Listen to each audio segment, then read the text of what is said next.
Hello Mathieu, comment tu vas? Salut, salut Paul, merci de me recevoir aujourd'hui. Eh ben, avec plaisir. T'aides les indépendants à être plus productifs au quotidien. T'as accompagné plus de 12 000 personnes.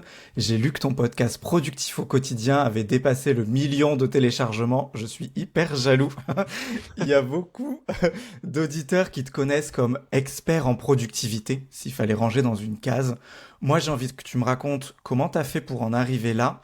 Et j'ai aussi envie qu'on parle de l'entrepreneur qui a derrière tout ça, de Mathieu. Comment la personne, quoi. Avant qu'on commence, j'ai un petit jeu à te proposer. J'ai demandé à ChatGPT de me préparer un tu préfères sur toi pour apprendre à te connaître. Il y a 5 questions, aucun piège. Est-ce que t'es prêt? Vas-y, vas-y. Tu préfères travailler toute ta vie avec une connexion ultra lente ou avec un clavier où une touche ne fonctionne plus? Ouf, le clavier et la touche, je crois. Ok, Parce que l'Internet lente, oublie ça, là. c'est l'horreur. Tu préfères travailler 4 heures par jour toute l'année ou faire des très très grosses journées puis lever le pied 6 mois dans l'année? Ouais, plus ça, des grosses journées, des séquences de travail intenses et après ça me permettre des moments de repos, pour vrai. Ok. Tu préfères gagner plus d'argent ou gagner plus de temps? Est-ce que les deux ne sont pas liés? Euh, Ah, plus de c'est pas temps, partie du plus de jeu. temps, mais plus de temps. Ok, on en reparlera plus Ok. tard. Tu préfères l'été toute l'année ou l'hiver toute l'année? L'hiver toute l'année. Étant un Canadien pour moi, l'hiver c'est ma saison préférée. Mais tu pourrais dire, tu vois, justement, l'hiver canadien, il est hyper rude. Je préfère l'été parce que c'est dur. Mais bon. Ah, ah, ah. Non, non, non, l'hiver. Ok, bah désolé pour toi, le printemps est arrivé, les beaux jours sont là maintenant. C'est ça. Tu préfères la liberté totale dans tes journées ou une routine, pardon, ultra structurée? La liberté totale. Trop bien. On est parti. Est-ce que tu peux te présenter en quelques mots, s'il te plaît? Oui, donc je m'appelle Mathieu Desroches, québécois par mon bel accent, peut-être que vous remarquez, donc de la région du Grand Montréal et tout ça. Je suis, comme Paul l'a dit, un expert en organisation et productivité. Donc, c'est un titre que je me suis donné pour mentionner que mon expertise, c'est d'aider les gens, que ce soit autant des entrepreneurs que des professionnels, à se structurer dans le cadre de leur travail. Donc, une approche assez large qui va de, exemple, l'organisation de tout ton environnement, de ton information, ta boîte mail, tes fichiers électroniques, ton outil de prise de notes ou deuxième cerveau. Tu sais, quand on est entrepreneur, on a 10 000 idées à la semaine. Où on les capture, ces idées-là? Comment on fait pour avoir un bon système pour exploiter nos connaissances? Donc, c'est vraiment la mise en place très technique d'une série d'outils qui sont essentiels pour être performant de nos jours. Ensuite, il y a toute la portion gestion de temps et priorisation. Encore une fois, de savoir, malgré toutes les opportunités, les choses qu'on pourrait faire, ben, qu'est-ce que je fais ce mois-ci, comment je me structure, comment j'aménage mes journées, comment je trouve aussi mon rythme de travail, un peu comme dans les questions brise-glace que tu m'as dit. Est-ce que je fais des grosses journées, puis ensuite je prends des repos dans l'année? Donc, comment je peux trouver mon rythme à moi en tant qu'entrepreneur ou en tant que salarié? On parle aussi même des fois de gestion d'énergie. Parce qu'on le sait, la plupart d'entre nous, on travaille avec notre tête, hein, on crée quelque chose, on a des idées, ça prend d'être en pleine forme. Donc, tout l'aspect du développement de bonnes habitudes, création de routines autour du sommeil, de l'alimentation, de la gestion de tes ressources cognitives pour être capable d'être créatif et concentré. Et puis dernièrement, la dernière portion que j'ai vraiment développée, je dirais, depuis 2-3 ans, c'est ben, bien sûr l'implémentation de l'intelligence artificielle et de l'automatisation dans la grande thématique de la productivité. Je n'avais pas le choix moi-même de me former intensément et proposer ça à mes clients parce qu'aujourd'hui, avec l'IA, avec l'automatisation, il y a plein de tâches que pendant des années on faisait à la main, mais aujourd'hui, l'IA peut le faire pour nous, ce qui nous apporte vraiment un gain de temps. Donc c'est ça. Et mon entreprise, en fait, c'est sous le nom de Productif au quotidien. Mathieu Desroches, Productif au quotidien. J'ai mon podcast, comme tu as mentionné. Et ça fait plusieurs années que je suis là-dedans, dans l'univers justement du web entrepreneuriat, dans ma thématique. Je crois, là, en toute humilité, je pense que je suis le plus ancien. À ma connaissance, il y a une autre personne en France qui est dans une thématique comme la mienne, qui est là depuis quelques années, mais Autrement, ça a beaucoup changé. Il y a eu beaucoup de personnes qui ont émergé dans les années de pandémie qui, aujourd'hui, on ne les voit plus. Moi, je suis un vieux routier, comme on dit ici chez moi au Québec. Ça fait plusieurs années. J'ai commencé officiellement même en 2015 à développer cette expertise-là, à accompagner mes clients. Et c'est en 2017 que je me suis lancé sur le web, par contre. Fait que j'avais fait un 2 ans au début où est-ce que c'était vraiment du bouche à oreille, du présentiel. 2017, j'avais démarré en créant un blog. À l'époque, c'est ce qui fonctionnait. Donc, un blog sur la productivité. Mes articles sont toujours en ligne d'ailleurs aujourd'hui. Ça date de quelques années maintenant. Et puis par la suite, ça a évolué vers les formations en ligne et tout ça. Vieux routier de la productivité, j'aime bien cette idée. Et en 2015, donc quand tu t'y mets, pourquoi tu t'y es mis? Qu'est-ce qui t'a intéressé Ouais. dans ce sujet-là? Ben, en fait, c'est vraiment pas comme. C'était pas un plan de vie, ni même un plan de carrière. En fait, c'est pas une profession typique. Hein? Il n'y a pas de cours à l'école pour t'apprendre à être un expert en organisation. Donc, moi, à la base, je suis comptable de formation. Donc, j'ai fait des études là-dedans. J'ai mes diplômes. J'ai commencé dans ma carrière au début plus dans des postes de gestion, gestion d'opération, gestion d'équipe et tout ça. Vraiment plus le poste d'un manager. Et j'ai effectivement eu une bonne expérience de travail là-dedans avant même de me lancer dans la voie de l'entrepreneuriat. Mais étrangement, moi, mon expertise est venue à moi d'une façon que je ne l'ai pas vu venir, dans le sens qu'au début, ce qui m'est arrivé, c'est que j'ai moi-même eu un problème au début de ma carrière. C'est-à-dire que j'ai diplômé de mes études en comptabilité. Jusque-là, j'étais pas on peut dire que, regarde, j'avais une personnalité organisée. Tu sais, de nature, il y a des gens qui sont plus structurés que d'autres. Moi, j'étais dans la catégorie des gens, disons, structurés. La seule chose, c'est que quand j'ai fait toutes mes études pour devenir manager à l'époque, personne, ni l'école, ni personne ne m'a appris à m'organiser et à me gérer efficacement pour accomplir mon boulot. Et là, à l'époque, ce qui m'est arrivé, c'est que je sors de l'école, on me donne un poste de gestionnaire à haute responsabilité. J'avais du personnel à gérer, des équipes, des départements. C'était quand même gros pour un jeune. À l'époque, je crois que j'avais 24 ans, 23 ans, 24 ans. J'étais très jeune quand même. Ouais. Euh, et là, premier jour, tu arrives au bureau, on te dit, voici ta boîte mail, voici ton outil de tâche, voici notre système de gestion de projet, ton équipe. Arrange-toi, sois efficace. Donc, mes premières années de carrière, j'ai eu beaucoup de mal à ce niveau-là. J'ai rapidement développé même des mauvaises habitudes. Je travaillais comme un fou. Je ramenais tout le temps du boulot à la maison. Entre-temps, en parallèle, j'avais des projets d'entrepreneuriat, un project que je voulais développer. Donc, c'était comme un rythme de vie complètement malsain. Honnêtement, si j'avais continué de même une année de plus, probablement que je me serais épuisé dès le début de ma carrière. J'aurais frappé un mur.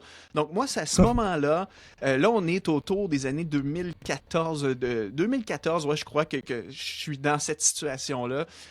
Et je me suis dit, ben, il faut que j'apprenne à m'organiser. Et là, je me suis vraiment lancé pendant une année intense, voire même un peu plus, dans la lecture intensive de tous les livres de productivité imaginables, la méthode GTD, Miracle Morning, tous les grands titres qu'on connaît peut-être, là, écrits par des Américains pour la plupart. J'ai dévoré ces livres-là. J'ai suivi aussi des formations en ligne ça commençait tout juste à l'époque. Les podcasts aussi, c'était relativement nouveau. Bref, je baignais là-dedans, mais mon objectif, c'était pas comme je me renseigne sur la productivité parce que je veux en faire une expertise, puis je veux donner des conseils aux autres. C'était vraiment, j'ai besoin d'une solution pour moi en tant que gestionnaire parce que je réussirais pas à passer à travers. Et du coup, c'est ce qui est arrivé. Donc, de fil en aiguille, je suis quand même une personne très autodidacte. Donc, j'apprends très rapidement et souvent, ben, je me limite pas à apprendre quelque chose, exemple, de tout fait dans un livre. Je prends ce que l'auteur dit, j'y ajoute ma sauce, ma touche à moi, je crée mes propres systèmes. Et c'est là, en fait, que je suis arrivé à l'époque à créer mon premier système de productivité que j'ai appliqué à moi. Puis de fil en aiguille, ben, les gens de mon entourage à cette époque-là me demandaient vraiment des conseils du genre, ben Mathieu, je vois que tu t'es tellement amélioré, ça a l'air tellement intéressant, là, comment tu as configuré, exemple, ton Outlook, ou à l'époque, moi, j'utilisais un outil qui est encore populaire aujourd'hui, ce qui s'appelle Evernote. J'étais vraiment un expert Evernote et là, mes Trop collègues bien. commençaient à voir ça et à me dire, Mathieu, est-ce que je peux prendre une consultation avec toi pendant 1 heure? Tu vas m'aider à me structurer dans Evernote, à organiser ma semaine.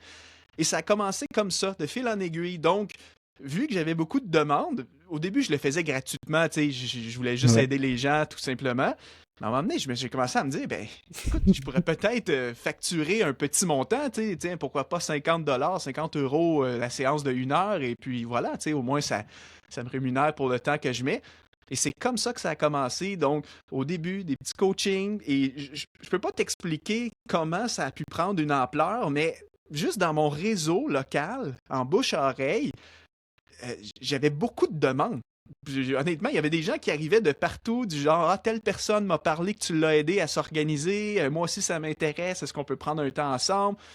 Par la suite, même des dirigeants d'entreprise qui ont entendu parler de moi, je sais pas comment, qui ont Disons. dit, bon, on veut t'inviter pour une journée de consultation dans notre boîte pendant un avant-midi, tu vas venir et enseigner à toute notre équipe comment s'organiser dans leurs outils de travail. Donc, en fait, là, pour moi, un chemin s'est vraiment dressé devant moi. Et je me suis dit, en fait, mais c'est ça que je veux faire de ma vie. Moi, le truc d'être un manager, d'être un comptable, c'est pas ce qui m'allume tant que ça. Et j'ai toujours eu en moi la fibre entrepreneuriale. Tu sais, pour moi, là, d'être libre, d'être mon propre patron, travailler à mon compte, c'était vraiment quelque chose que je chérissais là, dès mon jeune âge. Et donc, quand j'ai vu un peu cette opportunité-là se dresser devant moi, je me suis dit, ben écoute, je vais le faire de façon intentionnelle. Et c'est là que j'ai finalement créé mon site internet officiel, mathieuderoche.com, et je me suis dit, écoute, je vais me présenter comme un consultant en organisation. Donc, si les gens veulent des trucs dans Evernote pour s'organiser, je propose du coaching un à un, je propose des formations pour des entreprises et j'ai lancé mon blog. Et le blog a été vraiment un beau tremplin pour moi parce que, ben, tu sais, quand tu commences à être présent en ligne, euh, ben, tu t'ouvres à un marché international. C'est plus juste là, Mm. région de Montréal, bouche à oreille, mon réseau géographique. C'était maintenant, les gens de partout en Europe, dans tous les pays du monde peuvent m'embaucher et c'est effectivement ce qui s'est produit petit à petit. Mais le blog a été vraiment un élément important pour moi dans mon cheminement. Trop bien. Et tu as commencé à bosser. Là, tous tes contenus sont en français. Ouais. Euh, tu t'es pas dit, je vais le faire en anglais plutôt au début. Non, non, Non. non. Ben, déjà, les Américains, je retourne en arrière, tu sais, les années 2015, tout ça, les Américains, il y avait déjà énormément de contenu et d'experts dans ces domaines-là, Mm. productivité, gestion de temps, beaucoup de livres aussi existants en anglais. Le marché francophone, il y avait littéralement personne à l'époque. Comme je t'ai dit, il y avait une autre personne que je connais, là, qui est un vieux joueur aussi, là, qui lui était là avant moi même. Donc, et lui est toujours là d'ailleurs aujourd'hui. Je le salue. Mais il y avait personne. Tu sais, le marché francophone, c'était un océan bleu, littéralement. Donc, même d'un point de vue Ouais, entrepreneurial, je me suis dit, il y a un marché à prendre là. trop bien. Et donc, tu commences avec la partie blog. Aujourd'hui, si on arrive aujourd'hui, tu es partout. Enfin, je sais pas comment tu fais pour être sur autant de réseaux sociaux et tout ça. On y reviendra après, j'ai envie de comprendre. Mais dans quel ordre t'as démarré les... Enfin, t'as investi quel réseau? Comment tu t'es développé? Mm. Ouais, je vais te dire ça de façon très systématique. Donc, au début, ça a démarré, il y avait le blog, qui était mon contenu long form, donc la pièce de contenu longue. À partir de chaque article de blog, bien entendu, je le déclinais en contenu court via mon deuxième canal qui était mon infolettre, ma newsletter que j'ai voulu développer à ce moment-là. Je me renseignais beaucoup aussi sur tout le business web en ligne, comment ça fonctionne, même si à cette époque-là, 2017, on était vraiment dans les tout débuts, mais j'allais chez les Américains, comment on bâtit une liste de courriels, comment réussir à vendre en ligne. Donc, je savais que construire ma liste email était une top priorité pour une entreprise en ligne. Et c'est ce que j'ai fait. Donc, souvent, ben, à la fin de mes articles, j'insérais des fois en anglais, des lead magnets. Donc, tu télécharges le PDF gratuit qui va te donner les 7 clés pour implémenter ce qu'on a parlé dans l'article. Donc, déjà, j'avais ces bonnes pratiques-là. Donc, tranquillement, petit à petit, je bâtissais la newsletter. Par la suite, j'avais une présence sur Instagram qui, au départ, Instagram et Facebook, là, parce que les deux sont liés depuis Mm. plusieurs années d'ailleurs. Donc, tu sais, souvent, ben, j'ai commencé là-dessus. Donc, c'était aussi simple que j'écris mon article chaque semaine, je le décline en newsletter chaque semaine pour envoyer à mes abonnés. Je fais une publication sur mon Facebook et Instagram, qui était la même publication adaptée à chaque plateforme. Et ça a commencé comme ça. Au début, mon écosystème, c'était juste ça. J'avais rien à vendre au départ, à part mes consultations et coaching. Donc, j'avais pas de produits digitaux à ce moment-là. Et puis voilà. Mais l'infolette, c'était vraiment critique parce que ça a grossi assez vite quand même. Tu sais, mon blog avait un bon trafic. Les gens téléchargeaient mes lead magnets, là, voulaient s'inscrire pour recevoir mes guides et tout. Donc, tu sais, rapidement, on est passé à 1000, 5000 abonnés au Waouh, début, là, alors que j'avais rien trop à vendre bien. encore. Et t'avais rien à vendre même. T'as commencé à vendre quand alors? Enfin, à En quel moment 2000, tu t'es dit, là, je suis prêt et j'ai assez de gens qui vont acheter? ouais, j'avais mes coachings à vendre, Oui. on s'entend, mais bon, on peut pas scaler un coaching, là, rapidement, tu atteins ta limite. Mais mon premier produit digitaux, ça a été en 2018. Et tu sais, en termes de Ok. stratégie, c'était tellement pas une. J'y repense, c'était tellement pas brillant. J'étais un Pourquoi? jeune qui savait pas trop. Mon premier produit, j'ai écrit un livre, en fait, un livre parce que mes clients me demandaient tout le temps. Les clients me disaient, moi, mon problème, c'est que mon bureau physique est tout le temps à l'envers. C'est le bordel, les papiers, tout traîne.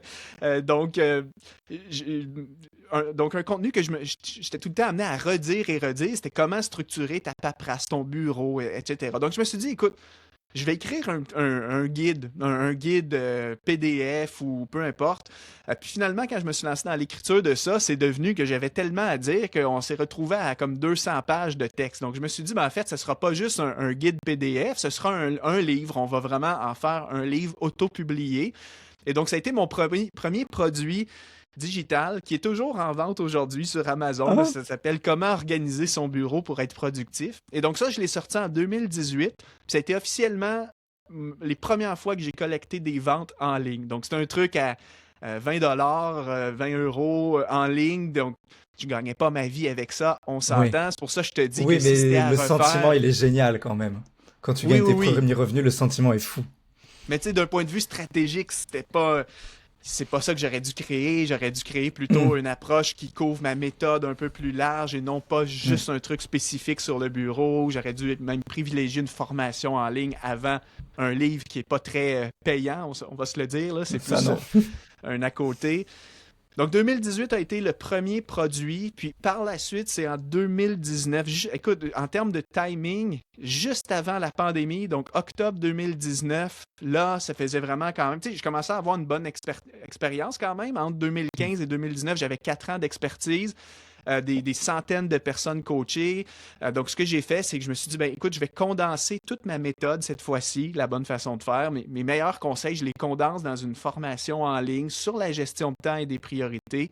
Un cours qui va s'appeler Maîtriser, optimiser son temps, qui est toujours un de mes best-sellers aujourd'hui, qui a été mis à jour, bien entendu, depuis.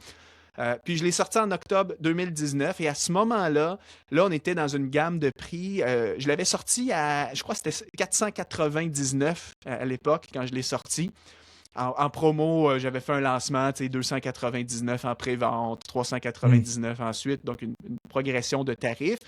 Mais ça a très, très bien marché parce que pendant des années, j'avais construit ma liste email. J'étais rendu à plus de 5000 abonnés à ce moment-là. Donc, quand j'ai sorti un premier produit à 5000 personnes, alors qu'en francophonie, ça n'existait pas, je suis la première formation en ligne francophone en gestion de temps. Je te dis, il y avait beaucoup de firmes traditionnelles qui proposaient des formations de gestion de temps en présentiel pour des entreprises en général. Un cours en ligne qu'un indépendant, un particulier peut acheter de sa propre initiative en ligne, peu importe où tu es dans le monde, ça n'existait pas. Donc moi, j'avais vraiment, comme je t'ai dit, un océan bleu. Et ça a très, très bien marché à ce moment-là. Donc, écoute, je me souviens plus des chiffres exacts, là, mais sur la loi du... En général, on dit tout le temps que tu convertis en moyenne plus ou moins un 10%, entre 5 à 10% de ta Hum. liste de emails. Je pense qu'on en était là. Donc, Pas mal, hein? 10% de 5000 à un tarif de lancement entre 297 ou 397 selon les promotions. Et moi, c'est à ce moment-là, pour la première fois, quand j'ai fait ce lancement, parce que jusque-là, je vous rappelle que tout mon projet, c'était un side project, là. C'était à côté. Moi, j'étais toujours salarié, là. J'avais toujours Ah, mon t'étais emploi. salarié? Ah ben oui, Ben oui, parce il que faut je de veux dire, l'argent.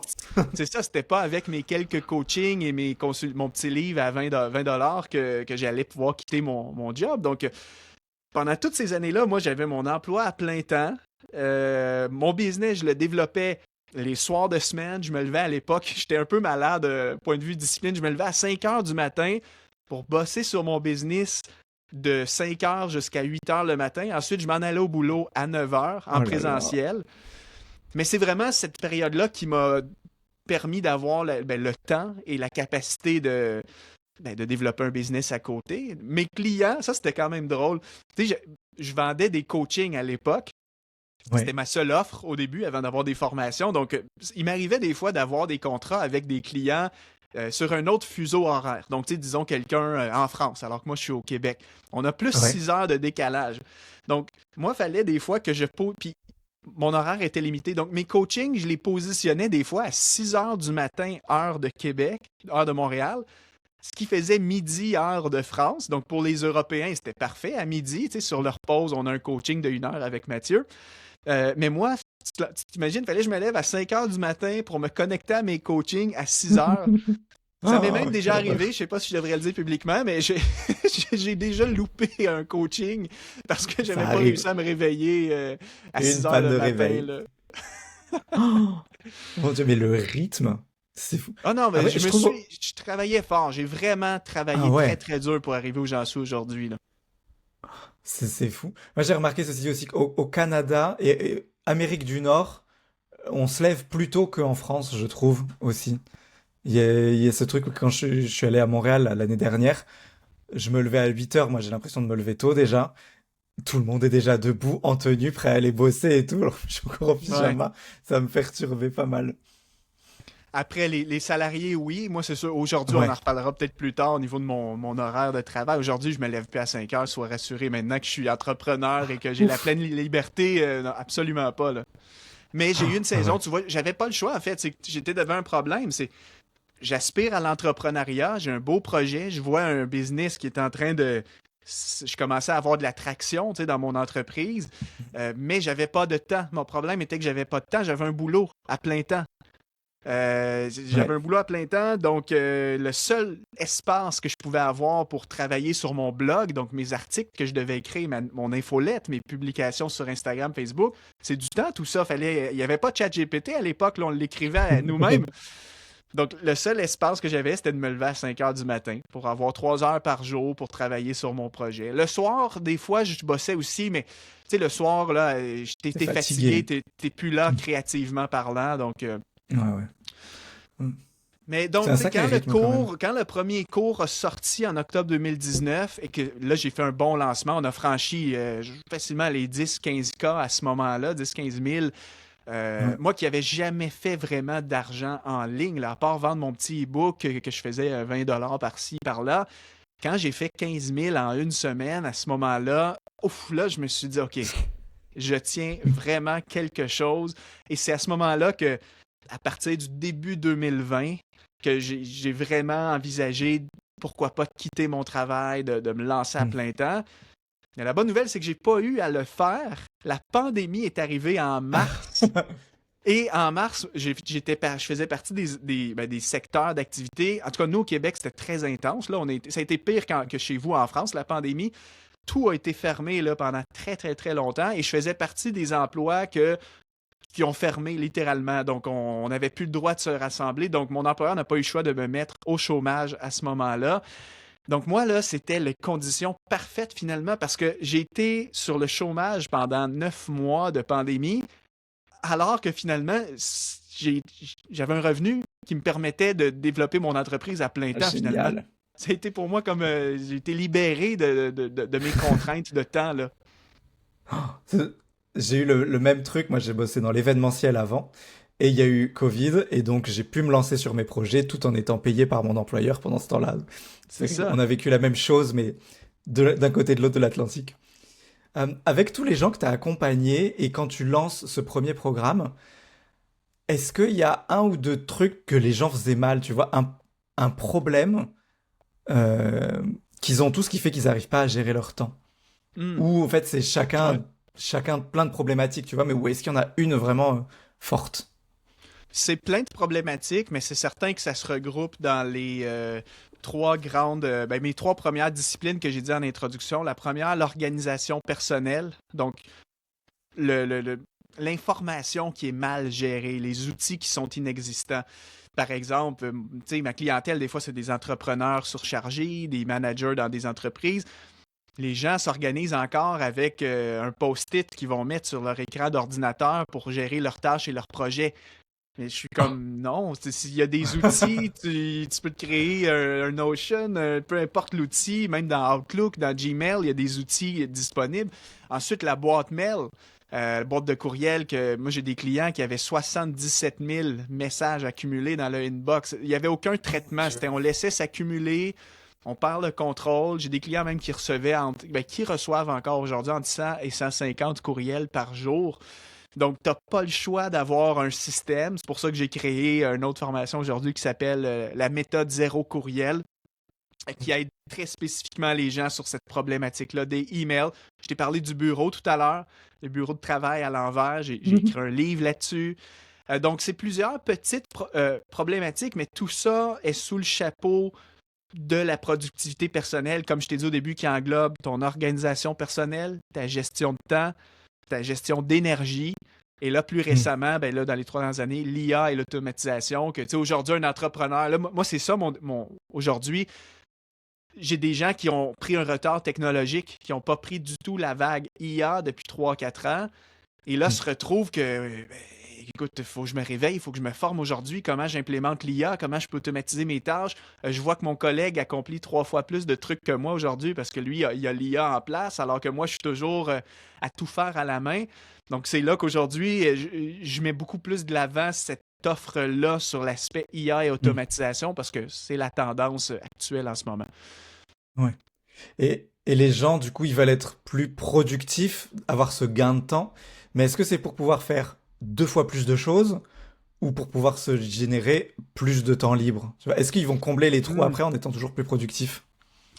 Je dirais que ça dépend de chacun. Tu sais, chacun a des profils différents. Je vais te prendre moi, pour exemple, dans mon cheminement. Ouais. À l'époque, là, quand j'étais débordé, que j'avais pour projet de développer une entreprise alors que je manquais de temps, pour moi, l'intérêt de me structurer, de m'organiser, de mieux gérer mon énergie, mon sommeil, mon alimentation, mon rythme de vie, d'optimiser tout ce que je peux optimiser pour performer à mon mieux, gagner du temps, libérer mon horaire et atteindre mes objectifs. Moi, c'était ça que je cherchais à l'époque. Donc, c'est pour ça que, pour moi, toute cette démarche d'apprendre à gérer mes mails, et donc, au lieu de passer 1 heure par jour dans ma boîte mail, passer 20 minutes, je viens de gagner 40 minutes ici. Au lieu d'avoir ma paperasse qui traîne partout, puis de tout le temps chercher mes notes, mes documents, mon info, quand tout est structuré parfaitement, puis que je retrouve tout en 2 secondes, ben là aussi, je gagne du temps. Aussi, j'apprends à mieux planifier mon horaire, mon rythme pour travailler dans mes heures où ma créativité est à mon mieux, plutôt que d'essayer de travailler, exemple, après le repas du midi à 13 heures en pleine digestion. Là, tu as un problème complexe que tu dois gérer. Tu comprends que la productivité, comme moi, je la perçois et que je l'enseigne à mes clients, ça va être des dizaines, peut-être même des centaines de petits trucs et astuces que tu vas mettre en place. Tu vas optimiser ta vie dans chaque raccoin. Mais ultimement, c'est un effet cumulé qui se produit. Quand tu mets tout ça en place, à un certain stade, tu as l'impression de te sortir la tête de l'eau, de gagner en clarté, de récupérer des heures, de travailler plus vite, oui, donc d'accomplir plus en moins de temps. Puis ultimement, la satisfaction d'atteindre tes objectifs, les choses qui te tiennent à cœur, de te surpasser, d'être fier de toi, et non pas d'avoir la frustration de je reporte tout le temps mon projet au mois prochain, à l'année d'après, ou j'aurais voulu bosser sur ça ce mois-ci, j'ai pas réussi parce que j'ai été trop débordé, j'ai été trop éparpillé. Donc pour moi, c'est ça qu'on cherche à aller chercher. Puis je pense que c'est ça que mes clients cherchent aussi, quoique chacun a son profil et ses enjeux, pardon. Donc ça va varier quand même un peu d'une personne à l'autre, mais dans les grandes lignes, ça ressemble à ça. Ouais. Ok. Et donc, si quelqu'un voulait s'y mettre là maintenant, une première étape, c'est quoi qu'il devrait faire? À part Ouais. acheter ta formation. Oui, non, c'est ça. Ben, première étape, ça semble contre-intuitif. Au début, mes clients se demandent pourquoi je leur dis ça, mais moi, la première chose que je fais avec tous mes clients, là, c'est de faire un exercice que j'appelle créer ta structure de vie. peut-être que dans le langage, là, pour vous donner c'est une image de quelque chose que vous connaissez, vous avez peut-être déjà vu, tu sais, quand on parle du développement personnel, de la fameuse la roue de la vie, la wheel of life. Là, tu sais, c'est comme tes grandes branches, tes grands domaines, mes finances, ma santé, ma Ouais, famille, mon travail. Bon, disons que moi, ma méthode de la structure de vie s'inspire de ça, mais c'est beaucoup plus détaillé. En fait, c'est plutôt de prendre chaque personne au début, puis d'avoir la clarté de, bon, tu te sens débordé, tu veux t'organiser, tu as des objectifs à atteindre. Commençons d'abord là, par mettre par écrit tout ce que tu as à gérer dans ta vie en ce moment. Quelles sont toutes les casquettes que tu dois porter? Et c'est pas rare que des fois j'ai des clients que, bon, bien sûr, tu as la vie perso, qui peut avoir son lot de responsabilités. Certains ont des enfants, un couple, des projets personnels, des passions qui sont importantes pour eux. Donc, vie personnelle. D'autres, des fois, vont concilier, bon, j'ai un business, j'ai un emploi salarié en parallèle, un side project ou peu importe. Donc, des fois, on peut se retrouver qu'on a une, deux, trois, quatre sphères de vie qu'on tente de poursuivre en même temps. Donc là, on essaie, et ensuite, on creuse plus loin. Donc, par exemple, mettons qu'on fait avec toi, Paul, je connais pas tout ton business, mais disons qu'on prend ce podcast-ci, et je te poserai une question plus loin. Ben, OK, dans ce projet ici que tu appelles Side Project, qu'est-ce que ça comprend? Qu'est-ce que tu as à gérer de façon récurrente? Et là, tu vas me dire, ben, il faut que je trouve des invités pour mes podcasts, il faut que je fasse des enregistrements, il faut que je fasse l'édition, la mise en ligne, il faut que j'aie une présence sur les médias sociaux pour faire connaître les épisodes, il faut que je crée des produits pour tenter de monétiser derrière. Et là, rapidement, la liste de tâches commence à défiler devant nos yeux. Donc ça, c'est le ouais. premier exercice, c'est je viens mapper, cartographier la structure de vie de mes clients. En un exercice, ça prend maximum 1 heure faire ça. Les gens repartent et ils ont la vue d'ensemble de tout ce qu'ils ont à gérer. Juste à partir de ce moment-là, la plupart des gens repartent en mode OK, je comprends pourquoi je me sens débordé en ce moment. Je comprends pourquoi j'ai l'impression d'être tiraillé à gauche et à droite. J'en ai beaucoup trop à gérer, ça ne fonctionne pas. Et là, ça ouvre la voie pour toutes les prochaines étapes. Déjà, priorisation. Est-ce qu'il n'y a pas des choses que tu ne devrais pas réduire, éliminer, couper, automatiser, mettre en pause dans le but de focaliser ton énergie sur ce qui compte le plus? On peut avoir plein d'ambitions, mais on ne peut pas toutes les faire en même temps ce mois-ci et aujourd'hui. Il faut prioriser, il y a un temps pour chaque chose et tout. Donc ça, c'est le point de départ. Et par la suite, cette fameuse structure de vie-là, moi, c'est ma méthode propriétaire. C'est ça ma force que j'ai développée au fil des années. C'est que ensuite, on organise tous nos supports, tous nos outils de travail selon la méthode de la structure de vie. Donc moi, ma boîte mail est classée selon ma structure de vie, mes fichiers électroniques, ma paperasse dans mon bureau, mes notes et mon outil de deuxième cerveau, mes tâches, mon agenda. C'est incroyable comme méthode. Là, ça semble simple dit comme ça, mais admettons qu'on a défini ta structure de vie. OK?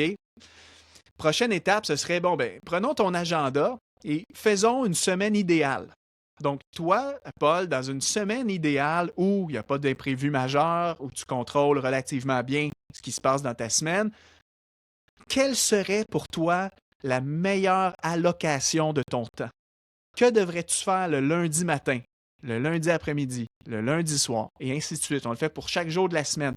Et toujours avec l'idée de la structure de vie en tête. Donc, on colle vraiment les deux ensemble, structure de vie et agenda. Et là, on se construit, disons, une semaine qui est alignée avec nos objectifs. On réussit à faire un peu comme si tu faisais un budget avec tes finances. Tu sais, je gagne 5 000 € dans le mois. Comment je vais allouer mes 5 000 €? Il faut que je paye le loyer, la nourriture, l'essence dans la voiture. On fait la même chose avec ton temps. Et ça donne énormément de clarté à mes clients qui souvent, leurs problématiques sont débordées, il y a plein d'idées, plein de projets. Et là, si on s'adresse particulièrement à des entrepreneurs aujourd'hui, les entrepreneurs, c'est ça. On a un projet cette semaine, la semaine d'après, on en a un autre. Je me structure comment? Comment je peux être focalisé, arrêter d'être dispersé? Donc, c'est vraiment le genre de travail et d'expertise que j'amène à mes clients, ça. Mais c'est hyper intéressant. Moi, le problème que j'ai, c'est que j'arrive pas à savoir où me focaliser. Tu vois, j'ai le syndrome de l'objet brillant. Il y a tout qui a l'air Ouais. trop bien, j'ai envie de tout tester. Sauf que pas le temps, pas l'énergie, et puis finalement pas tant que ça l'envie non plus. Je suis nul à chier là-dedans, dans le vraiment de trouver ce qui est bon et ou pas à faire. Euh, Comment t'arrives à accompagner un client pour qu'il choisisse son projet? Tu vois, par exemple, quand tu dis qu'il y en a beaucoup qui réalisent qu'en fait ils doivent couper des trucs parce qu'ils se rendent compte que c'est normal qu'ils sont surchargés, il y a trop de choses à faire. Comment ils arrivent à couper les bonnes choses? Hmm. C'est pas facile. Je te cacherai pas que c'est pas une réponse évidente. J'ai des clients des fois même qui ont énormément de difficultés à parvenir à cette prise de conscience-là. Mais je pense que c'est un travail de profondeur, d'introspection, euh, qu'on pourrait même rattacher dans un exercice plus profond que je propose des fois à certains clients, qui est, tu sais, de définir ta vision de vie, ta vision de qu'est-ce que tu veux devenir, où tu veux aller, qu'est-ce que tu cherches à accomplir dans ton entreprise. Que- Pourquoi tu veux être connu? Qu'est-ce que tu veux apporter comme contribution unique? Quel est ton créneau? C'est quoi? Parce qu'en tant qu'entrepreneur, on peut vite se disperser justement avec le syndrome de l'objet brillant. Des fois même, on dévie de notre trajectoire idéale ou initiale. Donc, des fois, pour moi, ça peut partir par un travail de fond, de revenir à ma vision, à mon fondement. Tu sais, c'est comme moi, je te donne un exemple concret parce que j'ai le même défi que toi. Tu sais, je suis humain. Avec la vague des outils d'IA, moi, dans mon domaine, à chaque semaine, j'ai potentiellement une nouvelle formation que je pourrais créer parce que là, ah, tiens, il y a un nouvel outil d'IA, donc je pourrais créer une formation pour montrer à mes clients comment utiliser tel outil. À un certain moment, pour vrai, j'ai eu l'impression de me perdre dans les 2 dernières années parce que là, au lieu d'être le gars qui aide les gens à s'organiser, à se structurer, je me suis rendu compte que je suis quasiment le gars qui disperse les gens en leur proposant trop de formations qui les amènent dans des directions contraires. Tu comprends? Tu sais, si je fais une formation un jour, ce mois-ci, en disant c'est ChatGPT, le meilleur IA, je vais vous montrer comment l'utiliser, puis que la semaine d'après, je dis là, c'est maintenant Claude ou c'est Gemini. Donc, même mes clients, je leur crée un peu cette confusion-là. Donc, moi, je me suis ramené en me disant, mon expertise première, c'est d'aider les gens à se structurer et à s'organiser. Donc, au lieu de courir après tous les nouveaux outils d'IA qui sortent, puis de vouloir créer des formations sur tout et n'importe quoi, à la place, garde tes formations existantes, mais intègre l'IA. Donc, mets à jour tes formations qui datent de un certain nombre d'années et rafraîchis-les à l'ère de l'IA. Donc, on parle de, exemple, organiser tes mails. Là, c'est un exemple réel. Le mois dernier, j'ai refait ma formation zéro courriel qui datait de 2020, celle-là. Et là, je l'ai toute bonifiée et j'ai montré comment tu peux maintenant gérer tes mails avec l'IA. Comment tu peux automatiser ta boîte mail avec l'IA. Donc, je règle le même problème de mon client qui ben, il est désorganisé, il reçoit 120 mails par jour, donc il cherche une solution, il est désespéré. Donc oui, je lui apprends la méthode manuelle comme avant, comme je faisais avant l'IA, mais désormais, j'ai rajouté un module d'extra que, garde, aujourd'hui, tu n'as même plus besoin de gérer tes mails toi-même. Je te montre comment faire avec l'IA. Tu peux te créer un agent IA qui va filtrer tes messages et créer des brouillons de réponses. Et donc là, tu vois, j'ai réussi à rester aligné à mon créneau d'expertise original sans me perdre, mais je me suis actualisé en intégrant l'IA. Et ça, donc c'est un exemple, je parle de moi. Bien sûr, je ne veux pas généraliser pour les gens, c'est pas aussi simple que ça à chaque fois, mais pour répondre à ta question, je pense que de revenir des fois à ton pourquoi. Qui suis-je? Qu'est-ce que j'apporte à mes clients? Puis de se permettre de dévier ben, uniquement quand c'est vraiment un nouveau créneau que là, tu te dis, bon, ben, il y a une opportunité à saisir, je me lance, allez, on défraye un nouveau chemin. Mais il faut faire attention à l'objet brillant qui, par contre, lui, nous éloigne des fois même de notre vraie identité, puis nous perd aussi en tant qu'entrepreneur. Mm. C'est bien. J'aime beaucoup ton approche parce que moi, ce que je peux reprocher des fois à certains outils de productivité, ça va être qu'en fait, tu passes plus de temps à les maintenir à jour que ce qui te font gagner en temps. Tu vois, en Mm. fait, tu es censé gagner en productivité et potentiellement en temps, sauf qu'en fait, tu en perds en les enrichissant toujours ces systèmes. J'ai l'impression que t'es pas là-dedans, donc je trouve ça trop chouette. Merci bien. Mm. Ben, tu sais, moi, j'ai résisté volontairement, d'ailleurs, à la grosse vague qu'il y a eu, ben, je crois que c'est en 2017-2018, si je me trompe pas, la grosse vague Notion. Tout le monde commençait à parler de Notion, Notion, Notion, c'est le meilleur outil de productivité. Moi, tu vois, les gens vont peut-être dire que je suis vieux jeu. Jusqu'à tout récemment, là, je suis resté sur Evernote. Et C'est je clair. l'utilise depuis 2013 Evernote et je suis resté là-dessus jusqu'en début 2026. Pourquoi? Pour la raison que tu as mentionnée. Parce que je l'ai testé Notion, je sais comment ça fonctionne, là, mais c'est tellement long et complexe à configurer que tu passes ta semaine à gérer ton Notion plutôt que de faire tes tâches. Alors qu'un Evernote, c'est un outil super simple. En une journée, tu as configuré ton truc, tu es fonctionnel, puis après ça, tu n'as plus besoin de maintenir ton affaire. C'est en place, c'est beaucoup plus simple, c'est moins lourd. Donc, c'est pour ça que moi, mes clients, par exemple, ben, je leur laisse toujours le choix. Je leur dis, vous pouvez aller vers Notion à vos risques et périls. Moi, je ne vais pas vous y encourager et je ne vais pas vous montrer comment le faire, mais ça existe. Moi, je vous recommande Evernote pour sa simplicité, parce qu'au final, vous ne voulez pas gérer un outil, vous voulez accomplir vos tâches.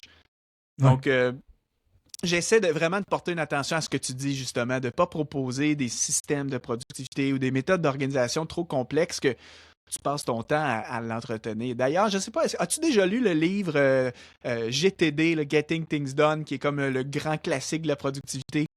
J'ai lu des résumés. J'ai pas lu OK. le vrai livre original. Pourquoi? Bon. Parce que ce livre-là, c'est comme la Bible de la productivité. Là, Oui. c'est vraiment c'est un livre incontournable qui te montre vraiment une méthode qui marche pour de vrai. Là. Les principes que cet auteur-là a popularisés, c'est très, très fort. Mais dans son livre, le système qu'il propose pour implémenter ces principes, c'est beaucoup trop lourd. Ça te prend des heures chaque semaine à le maintenir, comme tu dis. Et ça, moi, c'est ce que j'ai observé, justement. Au début, je me disais, OK, le truc de l'auteur est incroyable, mais sa méthode, beaucoup trop lourd. Pour moi, ça ne fonctionne pas dans le concret. Je suis trop occupé, j'ai pas le temps de maintenir un système comme il le propose. Donc, tu vois, mon propre système que j'enseigne aujourd'hui à mes clients est inspiré de GTD, mais Mm. grandement épuré. C'est un GTD version allégée, version Mathieu Desroches, tu sais, avec ma vision aussi des choses, mais qui est conçu pour pas que ça soit trop lourd à maintenir. Fait que moi, Ok. souvent, c'est ce que je fais, c'est que je vais trouver des principes de productivité intéressants et je me pose tout le temps la question comment on peut le simplifier pour les gens qui n'ont pas le temps, les gens qui veulent que ça soit simple, efficace, droit au but. Et c'est ce que je propose. Puis je pense que c'est ce que mes clients apprécient aussi. J'ai rarement eu, même, j'ai pas eu de commentaires négatifs ces dernières années de gens qui m'ont dit bon, ben, j'ai essayé ton système, mais ouf, trop long à maintenir, j'y arrive pas. C'est vraiment pas des échos que j'ai de mes clients. Donc, ça veut dire, je pense que je fais bien mon travail de ce point de vue-là, d'offrir Non, des ben, choses je simples. pense, ouais. Je pense. Moi, je suis dans la secte Apple et du coup, j'ai tous les. Je fonctionne qu'avec les outils Apple, tu vois, mes notes qui fonctionnent un peu comme Ouais. Evernote finalement. Ouais. Et c'est vrai que c'est plus simple, tu mets toutes tes notes, tu les balances, elles sont là. T'as un moteur de recherche interne quand t'as besoin de retrouver et Ben, on est tranquille. Apple fait. En fait, moi, ce qui est intéressant, c'est que dans mon système de productivité que je propose aux gens, il y a trois grandes familles, tout inclus. Premièrement, je commence par les deux plus populaires. Tu as la suite Microsoft. Donc ça, les Ouais. salariés, beaucoup, les entreprises, c'est Outlook qu'ils offrent. Donc là-dedans, en fait, ce qu'il faut que tu retiennes, c'est que tu as besoin de six outils fondamentaux. Pardon. Tu as besoin, le premier outil, c'est ton bureau de travail physique. C'est le seul qui ne fait pas appel à de la technologie. Parce qu'il y a quand même une Ok. portion, des fois, paperasse, puis mon lieu de travail, il faut que je sois productif à cet endroit-là. Mais les cinq outils suivants font appel à de la technologie. Tu as ta boîte mail, tu as ton agenda électronique, un outil de gestion de tâches, un outil de prise de notes tout en un, slash deuxième cerveau. Mm. Et puis, tu as un outil de cloud, donc, pour tes fichiers électroniques, pour que tes fichiers électroniques te suivent partout. Et donc, ça, tu vois, dans Microsoft, tu as accès à ces cinq outils-là nativement. Le calendrier, etc., l'outil de tâche, tu as OneDrive pour tes fichiers, OneNote pour tes notes. L'autre grand système, c'est Google, qui est probablement un des plus populaires aussi. Donc, Gmail, Google Agenda, Google Task, Google Keep pour les notes et Google Drive pour tes fichiers.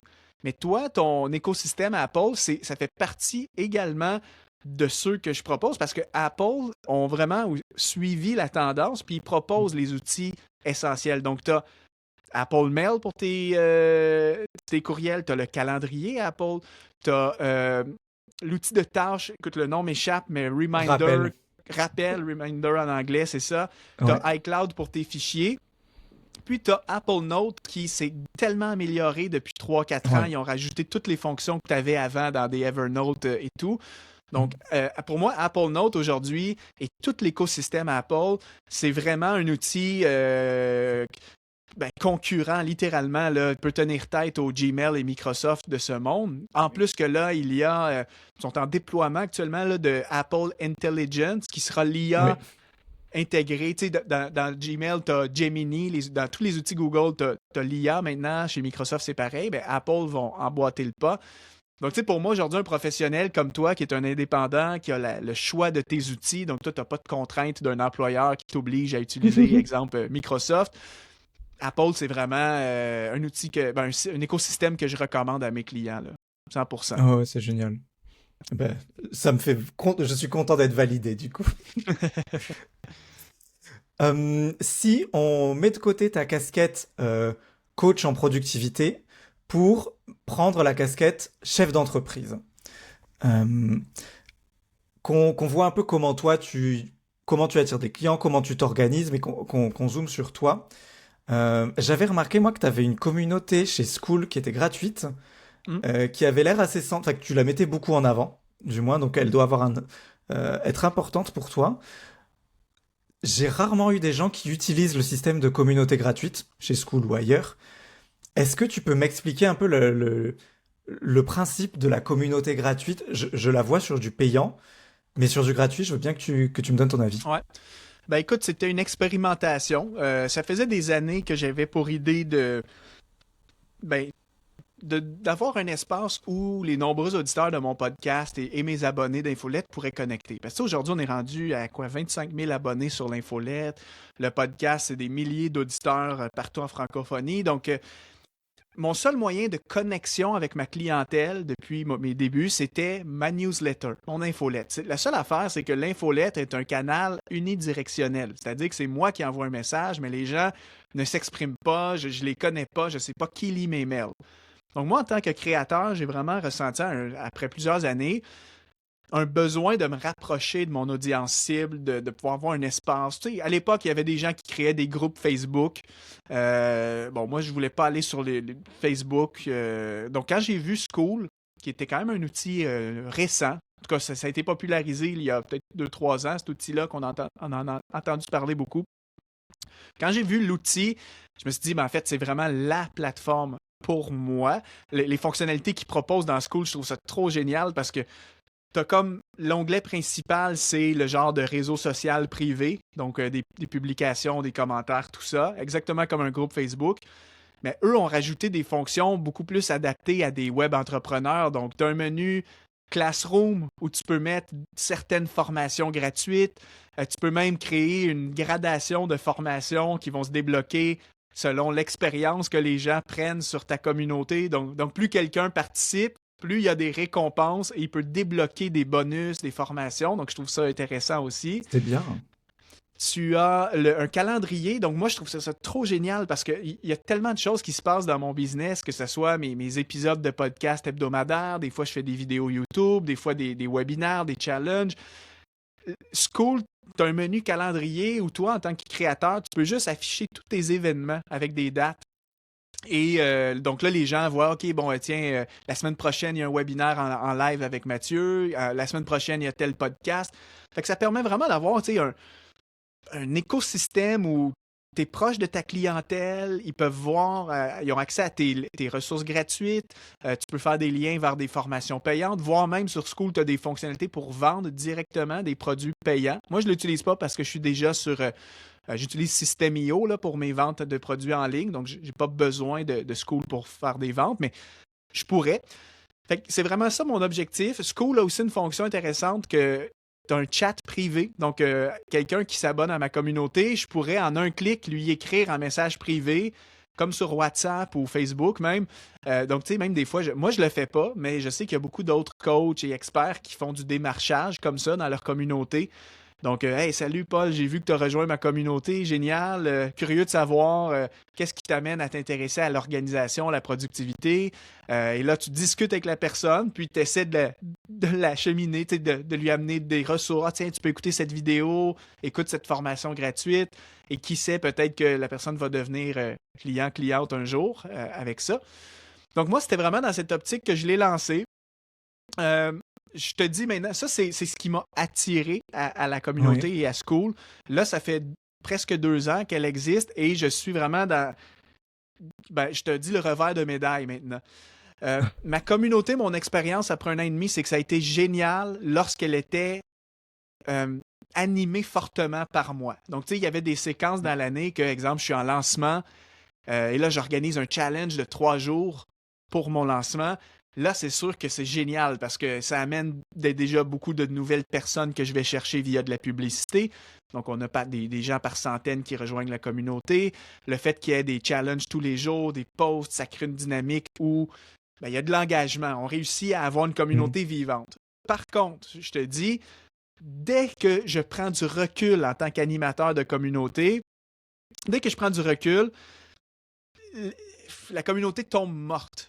Dans le sens Ok. que je ne réussis pas actuellement à faire en sorte que les gens échangent, viennent sur la communauté d'eux-mêmes pour y participer, pour venir chercher de l'information. Souvent, il faut que moi, en tant qu'animateur, je les attire par des contenus, des discussions, etc. Donc, je suis au stade où je trouve moi, de mon côté, sachant que j'ai déjà d'autres canaux d'acquisition à maintenir, j'ai mon Instagram, mon LinkedIn, ma newsletter, mon podcast, j'ai pas l'énergie nécessaire pour la maintenir vivante toute l'année. Ça, c'est ma conclusion. Donc, rendu là, c'est soit que j'embauche une community manager, oui, ou qu'éventuellement, ben, je l'arrête parce que ben, je me dis, ben, écoute, mon but, c'est d'avoir une communauté vivante. Si elle n'est pas vivante comme je le souhaite, ben, à quoi bon mettre tout ça en Oui. place? Si c'est juste une fois par année quand je fais un challenge, je sais pas, je trouve que rendu là, faisons une communauté éphémère. Communauté éphémère Mhm. que tu sors dans le cadre de ton challenge qui va être là pendant 3 semaines et après ça, la communauté disparaît. Donc, je suis dans des réflexions et j'envisage peut-être, là, ça, c'est l'arrière de la scène, mais j'envisage peut-être effectivement de la convertir en communauté payante, style une offre à membership. Parce que ça, je n'ai pas d'offre actuellement. C'est ce qui manque, moi, à mon écosystème. J'ai toutes sortes d'offres. Tu sais, j'ai des formations individuelles dans des prix allant de 37 jusqu'à 697 $. J'ai un programme de coaching high ticket à 3500 où là, je travaille avec des gens pendant 1 an en groupe. Mais je n'ai pas d'offre récurrente, un Ouais. abonnement de membership. Et ça manque parce qu'en tant qu'entrepreneur, des fois, ben, à la fin de l'année, tu as des bons revenus, mais souvent les revenus sont en dents de scie, selon le rythme de tes lancements. Ça m'énerve un petit peu personnellement. J'aimerais mieux Complètement. quelque chose de stable, prévisible, que chaque mois, je sais que j'ai pas de stress, je peux payer mes charges, mes sous-traitants, etc.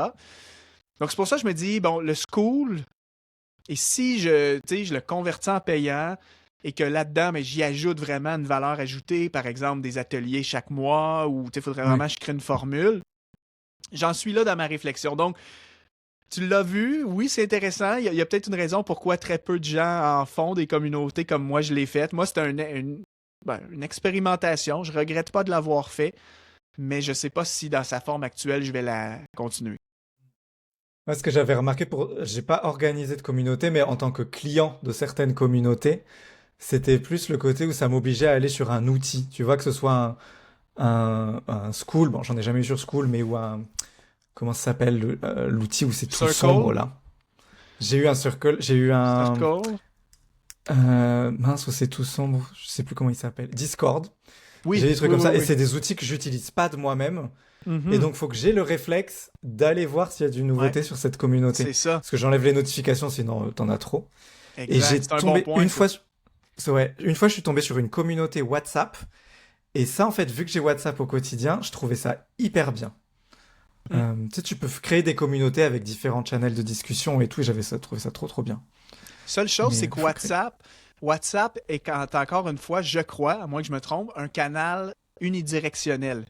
C'est-à-dire que la plupart des créateurs qui font des communautés WhatsApp vont le mettre communication d'un seul sens, où c'est le créateur qui qui fait ses messages, ses publications, mais ne permet pas à ses abonnés de publier parce que sinon ça deviendrait un foutoir, là, dans le sens que tu as un canal WhatsApp, puis disons qu'il y a 2000 personnes sur ton canal.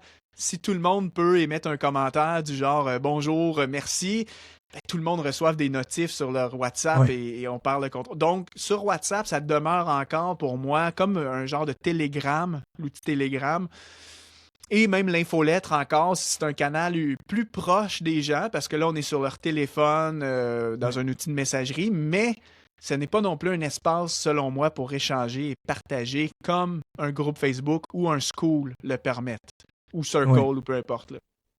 Ouais. C'est vrai que le groupe Facebook était pratique quand même pour le coup parce qu'au moins il y a quasiment tout le monde sur Facebook.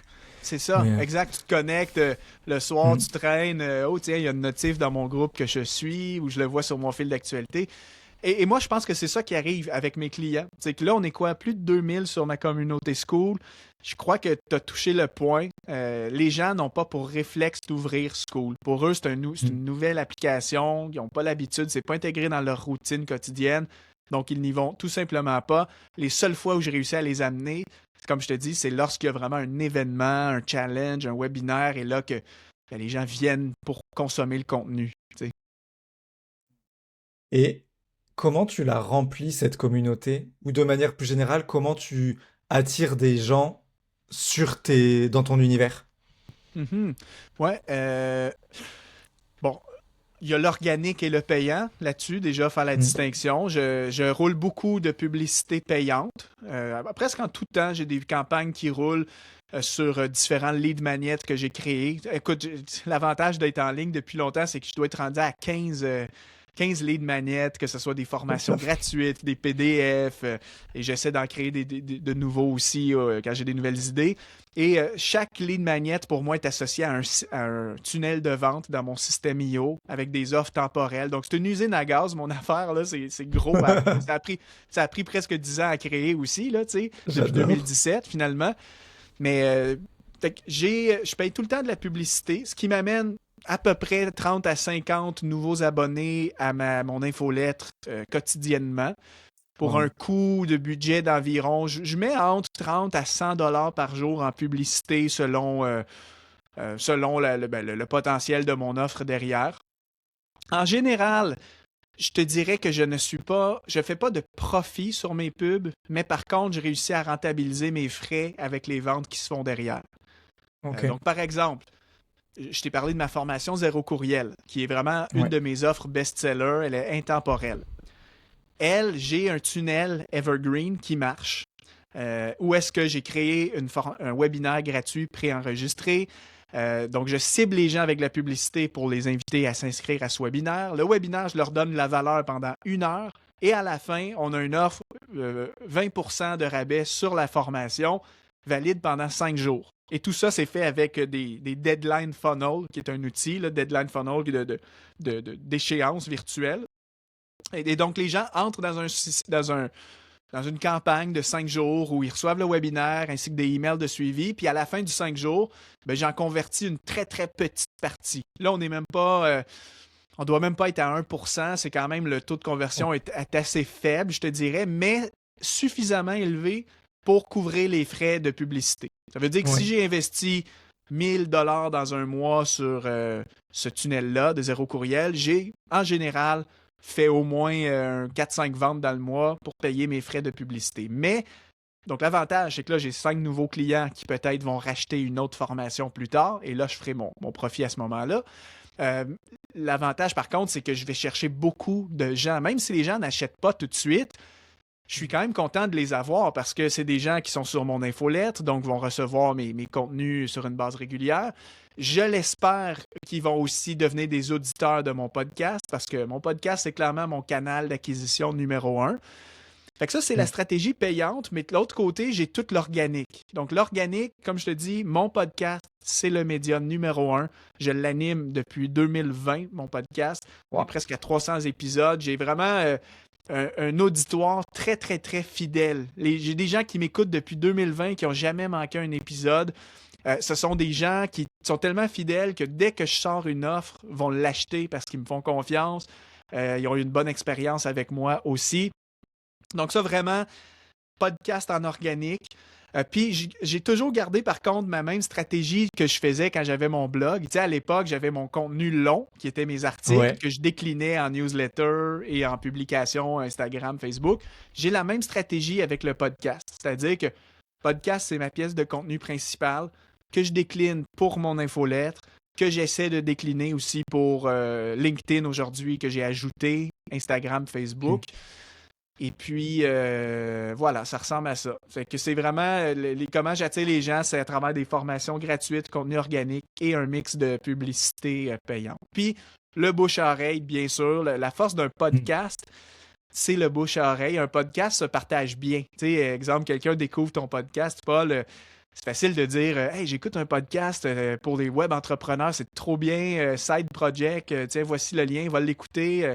Fait que ça, c'est très fort dans le podcasting, l'aspect de Ouais. partage.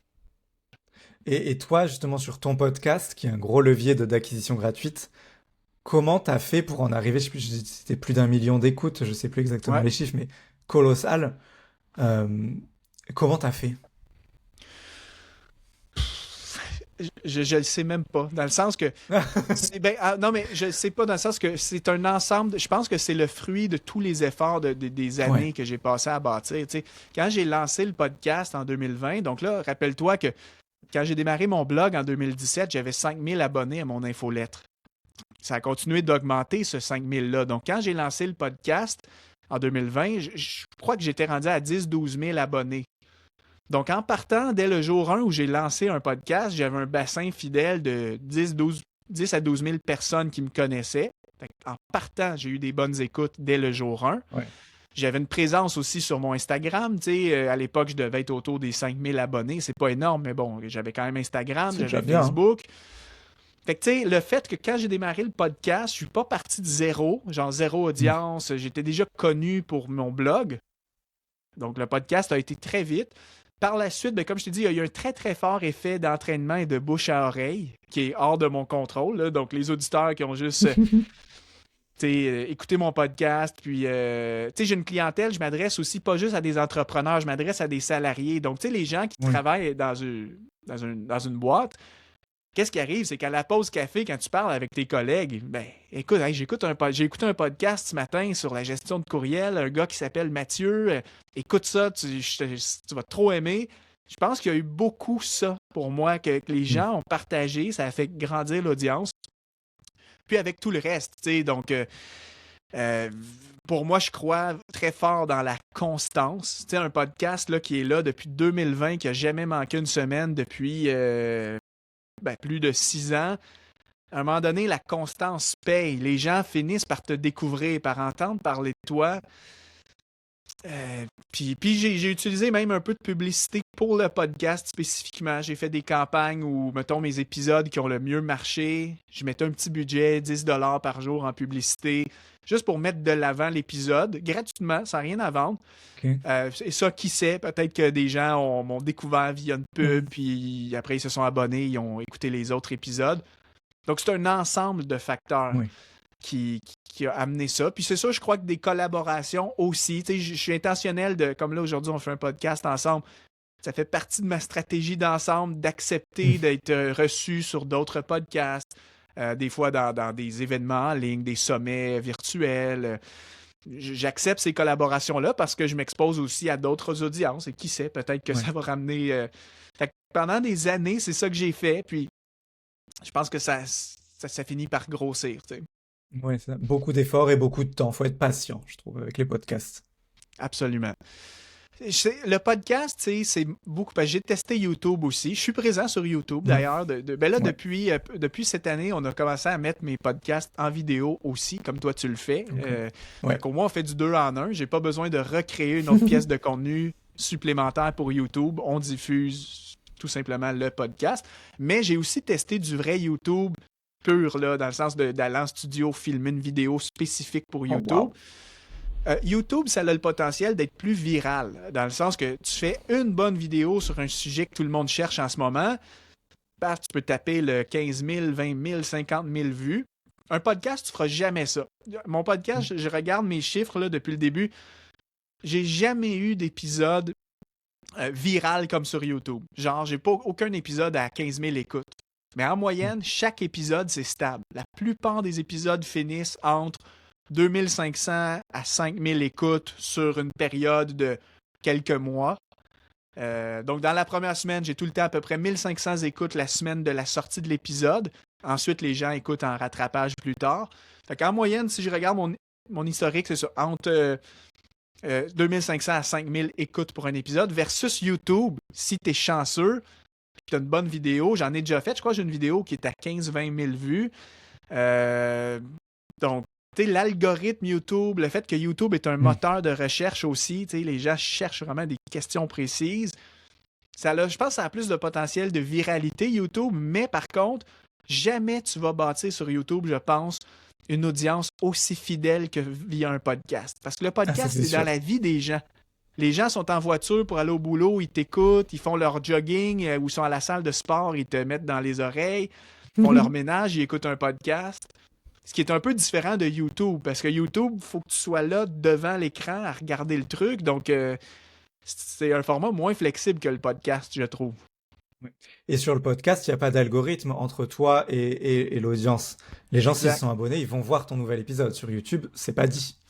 Donc ça me rassure beaucoup, moi. Je trouve ça comme une newsletter. Tu sais, tu peux prévoir à peu près combien de gens vont la lire et je trouve ça hyper rassurant. Ouais.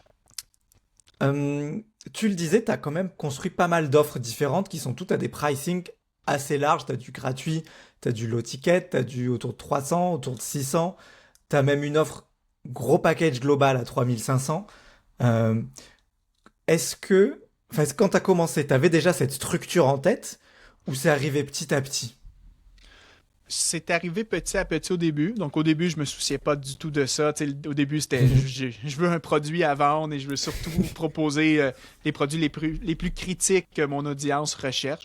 Fait que, au début, j'avais mon livre, ensuite la première formation à 500. J'en ai rajouté, après, j'ai créé Zéro Courriel à 350. J'en ai rajouté un autre à 500. C'est vraiment au bout de, disons, 3-4 ans, quand je me suis retrouvé avec 6-7 bons produits, que là, j'ai vraiment voulu travailler à créer ce qu'on appelle une méthode propriétaire, qui aujourd'hui, moi, ça s'appelle la méthode productif au quotidien. Donc, tu sais, au lieu de juste avoir des pièces de contenu isolées, qui n'ont pas trop de lien entre elles, j'ai vraiment travaillé à me dire, OK, un client qui arrive chez moi aujourd'hui, là, c'est quoi le parcours qu'il doit suivre? Parce que, en fait, c'était ça.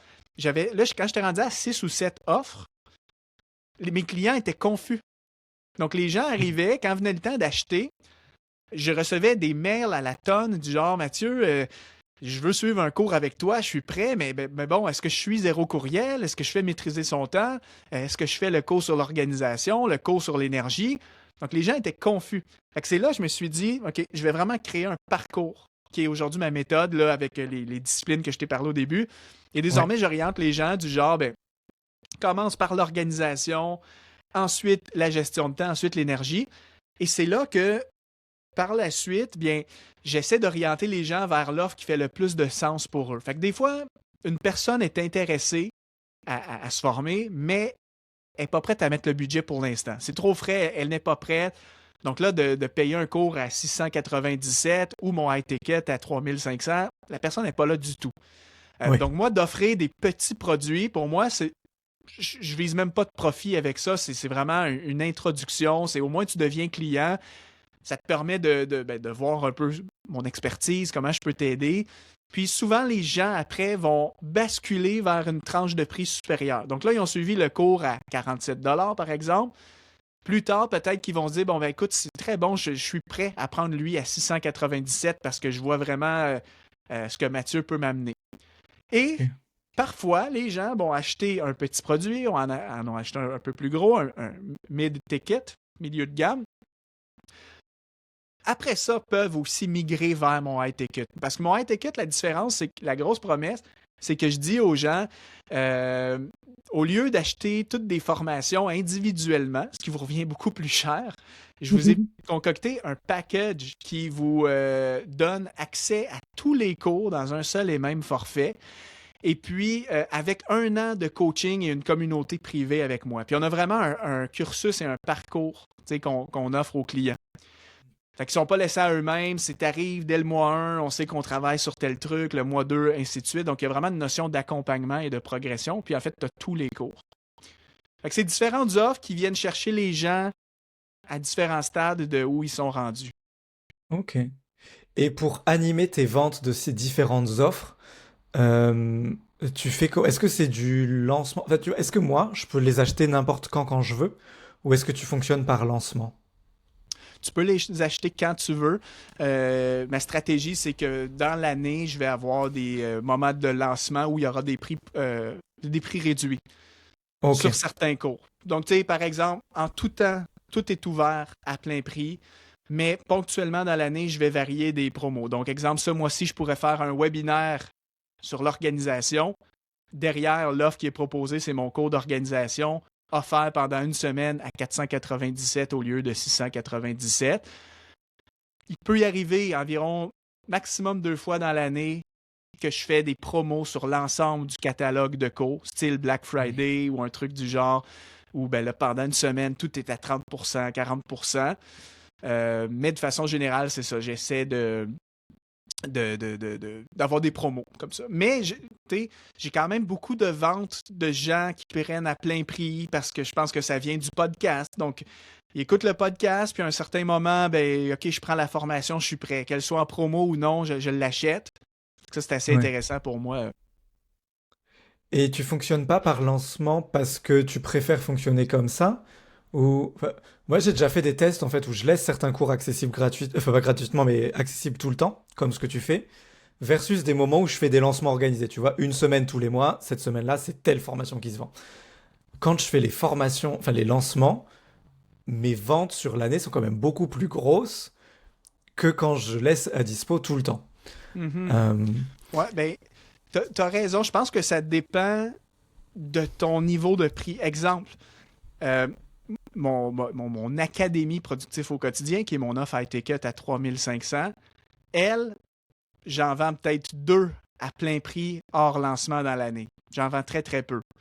Elle se vend principalement en lancement de début d'année ou mois de septembre, du genre, ben, c'est la nouvelle année, programme de coaching sur 12 mois, toutes les formations, de l'accompagnement, tout ça. Et là, on fait une promo. Bien sûr, on ne vend pas à 3500. Des fois, on va la mettre à 1999 pendant une semaine. Là, paf, ok. on va avoir notre pic de vente, mais le reste de l'année, on en vend très peu. Par contre, moi, ce que je remarque, c'est que mes formations, dans des prix plus bas, quand on n'est pas dans du high ticket, ça se vend à longueur d'année, pour moi. En tout cas, avec mon audience. Ça se vend quand même tout le temps. Ok. Et alors, sans rentrer dans le détail trop spécifique, mais est-ce qu'il y a un type de formation qui se vend quand même beaucoup mieux qu'un autre? Tu vois, enfin, Oui, dans la part de ton chiffre d'affaires, tu vois, est-ce que genre, ouais. c'est quoi? Ben, clairement, je dirais, ben, les formations qui couvrent les top problèmes de mon audience, style zéro courriel, ça, ils se vendent tout le temps. Mon cours sur l'organisation qui enseigne les outils qu'on a parlé aujourd'hui, ça se vend tout le temps. Mon cours Maîtriser son temps aussi. Je dirais que ça, c'est mes 3 grands vendeurs. Par exemple, tu vois, mes cours plus nichés, style, j'ai un cours Comment créer un deuxième cerveau avec Evernote. Lui, il se vend beaucoup moins. Il va se vendre seulement en promo ou des choses comme ça. Mon cours sur l'énergie, c'est pareil, qui c'est beaucoup plus niché, donc moins un intérêt universel, grand public. Mes cours sur Mm. l'IA se vendent bien, par contre, là, vu que c'est comme la tendance du moment en ce moment, actuellement, ben, les gens achètent. Ouais. Mais non, c'est sûr, c'est pas tous les cours, ce n'est pas chaque offre qui vend Mm. égal. J'ai mes best-sellers, bien entendu, là.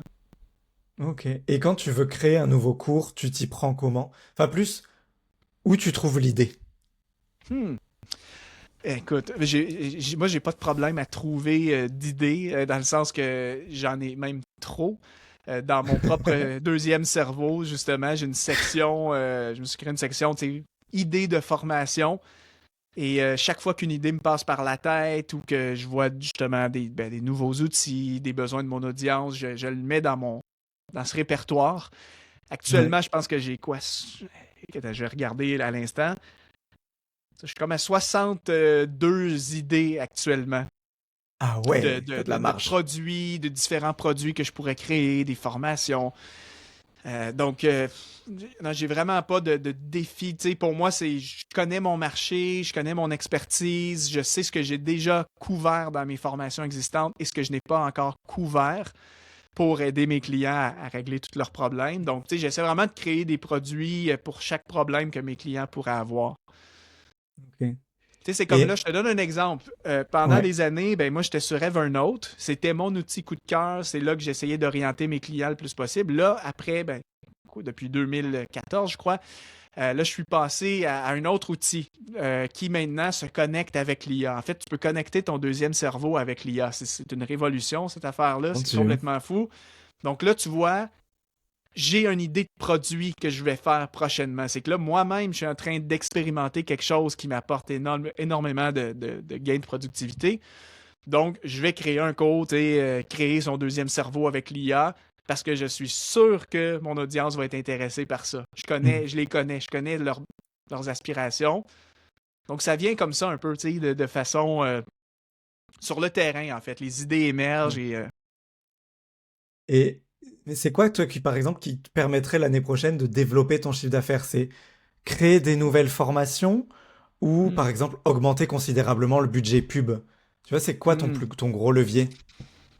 hmm. Je pense pas que ce serait le budget pub parce que je teste la pub depuis plus de 10 ans quasiment, là, depuis mes débuts. La pub m'amène du volume. Ben, c'est sûr que tu sais, c'est que je fais de la pub sur des offres gratuites. J'ai vu la tendance des gens qui disent mets de la pub sur des petits produits à 37 $ par exemple. Comme ça, tu vas chercher un client au lieu d'un profiteur de gratuit, là. Mais je pense pas que la pub pour moi, c'est ce qui contribuerait parce que je le fais déjà. Fait que je pense pas non plus que de créer plus d'offres serait meilleur parce que là, moi, j'en arrive quand même à. Mon problème actuellement dans mon entreprise, c'est que là, je commence à avoir beaucoup d'offres et, comme je t'ai dit, chaque offre a son tunnel isolé. Ouais. Après ça, qu'est-ce que ça crée comme problème? C'est la maintenance de tout ça. Tu sais, mes formations, je peux pas les laisser devenir désuètes pendant 6 ans. À un moment donné, je les refilme, mes formations, je les mets à jour pour continuer d'offrir un cours tu sais, qui est moderne, qui est actuel à mes Ouais. clients. Je veux pas vendre un truc qui a été fait il y a 7 ans. Je serais gêné de ça, mais donc mon problème est là. Je pense que moi, ma réflexion actuellement, c'est la fameuse idée de membership que je t'ai dit tout à l'heure. Hmm. J'envisage vraiment peut-être de me dire, au lieu d'avoir plein de formations à la carte, là, et si je faisais une seule offre? Une offre avec un prix, là, oui, élevé, exemple 999, c'est un prix élevé pour une personne, mais par rapport à la valeur reçue, c'est dérisoire. Donc, tu sais, je pourrais packager toutes mes 8-10 formations qui, si tu les achètes individuellement, on est à 3 000 à 4 000 $ là, dans les tarifs réguliers. Et si je packageais tout ça dans un membership à 999 par année, en plus avec, exemple, un appel de coaching par mois sur un school privé, tu vois que là, c'est quelque chose qui m'interpelle. Je ne l'ai jamais testé, c'est de l'inconnu pour moi, donc je peux pas te dire que ça va marcher. Hmm. Euh, mais ouais, ça c'est vraiment quelque chose que je me dis, j'aurais envie de le tester pour voir. Ouais. Mais je veux pas non Faut plus. tester. Ma crainte par contre, c'est que je veux pas non plus cannibaliser mes ventes qui marchent bien sur mon modèle actuel. Tu sais, ça fait 10 ans ou presque là, que j'ai mon entreprise en ligne, ça marche bien. Je voudrais pas comme briser mon modèle d'affaires, puis finalement, je me tire une balle dans le pied parce que j'ai pris une mauvaise décision stratégique. Tu le sauras que quand c'est trop tard en plus. C'est ça. Que Donc, si du t'as coup, essayé que ça a marché ou pas marché. hmm. Chose certaine, c'est que si je fais ça pour mes clients, je pense que ce serait vraiment une expérience beaucoup plus agréable. Tu sais, au lieu de juste acheter une Ah, ça. formation à la carte, en individuel, ben là, on a une communauté school, un coaching avec moi chaque mois, donc on peut parler de vive voix. Tous les clients sont rassemblés dans une communauté dynamique où chacun peut partager ses victoires, ses apprentissages. Et en plus, tu as accès à tous les cours en abonnement annuel. La seule différence, c'est qu'avec ça, les gens n'auraient pas un accès à vie à une formation, comme lorsque que tu Hmm. l'achètes à la carte. Là, c'est un accès à vie. Versus là, c'est une offre à abonnement. Donc, le jour que tu n'es plus membre, tu n'as plus tes accès. C'est Tu la l'as seule plus. différence. Mais bon, moi, je pense que, en tout cas, point de vue expérience client, je trouve que ce serait vraiment intéressant. Bon, c'est trop bien. Moi, ça me gêne pas. Et puis comme ça, en plus, toi, ça te paye quand il y a des prochaines mises à jour, vu que ça oblige le client à rester. Parce que là, un C'est client ça. qui l'a acheté il y a des années, il repaye pas les mises à jour. Donc, Ouais, puis tu sais, je pense que là-dedans, j'inclurais genre ça comprend toutes les nouvelles formations que je pourrais sortir. Donc, tu sais, exemple, je sors mon cours Créer deuxième cerveau IA, t'es membre, tu l'as gratuitement dans ton bah ouais. abonnement. Donc, Non, mais mais ça écoute, me choque pas. J'avais vu quelqu'un qui faisait un mix des deux, c'est-à-dire tu peux acheter soit la formation à la carte, soit sinon tu prends un abonnement et il y a tout, comme ça chacun c'est fait un ça. peu à sa sauce. Ça peut marcher aussi. Mm. Et, euh, et depuis donc 10 ans que tu bosses dans cette thématique-là, est-ce que tu as vu des évolutions, principalement genre chiffre d'affaires ou consommation des gens? Tu vois, t'as vécu le avant, après et pendant Covid en plus. Mm. Euh, Comment ça... Moi, je suis arrivé, j'ai commencé pendant le Covid, donc j'ai vraiment vendu plutôt après le Covid. Donc, j'ai pas ce référentiel-là. J'entends dire que le Covid, c'était la ruée vers l'or. Euh, Toi, quel est ton avis dessus? Enfin, Oh ton ouais, retour. absolument. Ben, tu sais, moi, j'ai vu toutes les séquences. J'ai vu, comme j'ai dit, j'ai commencé en 2017, donc j'ai expérimenté le business en ligne avant la COVID. Avant la COVID, on était complètement en francophonie, là, on était tellement en retard sur les États-Unis. Tout ce qui était produits digitaux, formation en ligne, c'était très, très peu connu. Tu sais, avant la COVID, dire à quelqu'un je te vends une formation en ligne, c'était vraiment pas dans l'habitude, la coutume des gens, là. C'était. Donc, moi, j'ai connu l'époque que, ben, quand j'ai quand même sorti mon premier cours en 2019, avant la COVID, formation en ligne, ça avait bien vendu malgré tout. Donc, je me suis dit, Et- waouh, c'est génial. Il y a un potentiel, il y a de l'intérêt, mais tu vois que pour les gens, c'était nouveau.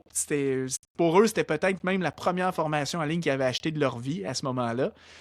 Ensuite, la COVID, ben là, moi, ça a été un boom, là. Tu sais, tout ça, quand je me suis lancé officiellement, moi, mon entreprise a littéralement explosé, là, si bien que j'ai pu quitter mon emploi sans problème financier. Là, j'ai pas eu à me préoccuper de ça parce que mon avantage, c'est que quand la COVID est arrivée, moi, j'étais déjà en ligne avec une offre et une audience existante. Et ça a juste amené un afflux incroyable de nouvelles personnes qui désormais voulaient se former en ligne. Moi, j'étais là, j'avais une longueur d'avance sur tous les autres concurrents. Fait que les ventes ont explosé pendant ces années-là, je te dirais 2020 jusqu'à 2023. 2023 a été vraiment ma meilleure année à vie. Par la suite, 2024, 2025, 2026, là, on est sur une pente descendante. C'est quand même fou. J'en perds un petit peu chaque année depuis la fin de la COVID. Donc, 2024, il y avait eu une baisse. 2025 aussi. Cette année, à pareille date, on était encore sur une légère baisse d'à peu près 15% par rapport à l'an dernier. Donc, tu sais, pour moi, c'est quand même, bon, inquiétant, non. Mais par contre, tu te rends compte que, OK, l'industrie a vraiment changé. Il faut se réinventer dans nos façons de faire. Il faut vraiment. Tu peux plus juste prendre pour acquis les stratégies que tu faisais avant en 2021, parce qu'aujourd'hui, c'est plus la même game, là, le même jeu. Ouais. Ouais. Fait que j'ai vu toutes les phases, mais en ce moment, clairement, tu sais, moi, tous les web entrepreneurs avec qui je parle disent, ben, j'ai une baisse de chiffre d'affaires depuis 2, 3 ans. Moi aussi, je le constate. Donc, je pense que c'est un effet généralisé. Oui, moi, ils me le disent tous dans le podcast aussi. Tous ceux à qui je demande, ils me disent tous ça baisse et il y en a certains pour qui c'est compliqué aussi. Donc, Hmm. c'est assez généralisé, Je j'ai pense que l'impression. ça dépend de ta thématique. Tu sais, bon, moi, j'ai l'avantage d'être dans une thématique assez universelle et pour laquelle les gens sont prêts à payer. Mm. Tu sais, s'organiser, tu es un travailleur, tu es débordé, ou tu veux maîtriser l'IA, gérer tes courriels, ça demeure que moi, je propose quelque chose d'universel. Que l'IA ne peut pas remplacer non plus totalement. L'IA peut t'aider, mais il y a une limite à ce que l'IA peut faire pour toi. Moi, au contraire, je t'explique comment intégrer l'IA même dans tes outils. Donc, je suis quand même assez avant-gardiste là-dessus, ce qui fait que Ouais. j'ai réussi à tirer mon épingle du jeu malgré ben, l'économie le marché qui a diminué et l'IA. On se cache pas, l'IA fait que les gens peut-être ils pensent 3 fois avant d'acheter un cours. Parce que la Ouais. première information rapide qu'ils ont besoin, le réflexe des gens aujourd'hui, c'est peut-être plus de demander à l'IA. Ici, ils se rendent compte que l'IA ne peut pas complètement répondre à leurs besoins. Là, ils vont envisager de se former et de payer un cours. Alors qu'avant, il n'y avait pas de. L'information était moins accessible. Donc, tu avais besoin de quelque chose. Ouais. C'était bon, ils proposent un cours, j'achète le cours, voilà, c'est fait. Mais l'IA change beaucoup de choses, je pense, pour la façon dont on se forme et qu'on apprend. Ouais, ça devient dur de vendre juste de l'information. Faut qu'il y ait Mm, quelque chose en plus. Et mm. si on passe un peu sur toi, ton organisation, je serais curieux de savoir comment le routier de la productivité, je reste avec ce truc, j'adore. Euh, Comment toi tu t'organises? Comment tu es productif dans ton quotidien? Ben écoute, on a parlé tout à l'heure de la saison de vie quand je me levais à 5 heures du matin. Là, je suis Oui, vraiment plus là dans ce rythme actuel. Tu sais, maintenant que j'ai plus aucune contrainte. Tu sais, je travaille à mon compte, de la maison. Je suis 100% libre de mon horaire, de mes projets. Donc aujourd'hui, je me mets plus de structure comme je le faisais avant. C'est-à-dire que mes grands principes, moi, c'est que je me lève entre 7 heures et 8 heures en moyenne, ce qui est déjà pas mal plus tard que 5 heures du matin. Je me lève entre ça. 7 et 8 heures en moyenne. Je me réserve toujours ma première heure ou deux chaque matin pour moi. C'est du temps personnel. Je bosse pas à ce moment-là. Donc, souvent, ben, je peux méditer, avoir mon temps de lecture personnelle ou écouter des formations, tu sais, sortir dehors. Bon, l'hiver au Canada, quand il neige, aller déneiger dehors. Mais bref, mes 2 premières heures, c'est à moi, ça m'appartient. En général, je commence à bosser autour de 10 heures le matin. Donc là, je commence ma vraie journée de travail. J'aime quand même, début de journée, juste faire un petit tour, un genre de 30 minutes de tâches administratives, juste question de me mettre un peu dedans. Là. C'est rare qu'au Ouais. début, paf, direct, je suis prêt à être créatif et tout. Fait que je lis les mails, les petites tâches de suivi administratif que je dois faire, un genre de 30-45 minutes maximum. Et autour, normalement, de 10h30, max 11h. Et là, je rentre vraiment dans ma séquence productive. Puis j'ai 2 moments productifs dans ma journée. Mon premier bloc, qui en général est autour de 10h30 jusqu'à approximativement 14h. Oh, C'est vraiment, waouh. ça fait des années que je m'étudie. J'ai testé plein de rythmes d'horaires différents. Et puis, moi, c'est vraiment comme le bon créneau que j'ai trouvé actuellement. Quand j'arrive à 10h30, je m'enchaîne là, un bon 3 heures de travail minimum, sans arrêt, sans pause là-dedans. Je me prends mon bon petit café, tout ça. Et c'est là qu'en général, j'ai réussi à faire mon travail plus créatif, la rédaction, création de formation, etc. Je prends quand même une petite pause des fois à milieu de journée, aller manger, sortir dehors un petit peu, au moins 30 minutes, 1 heure, marquer une coupure.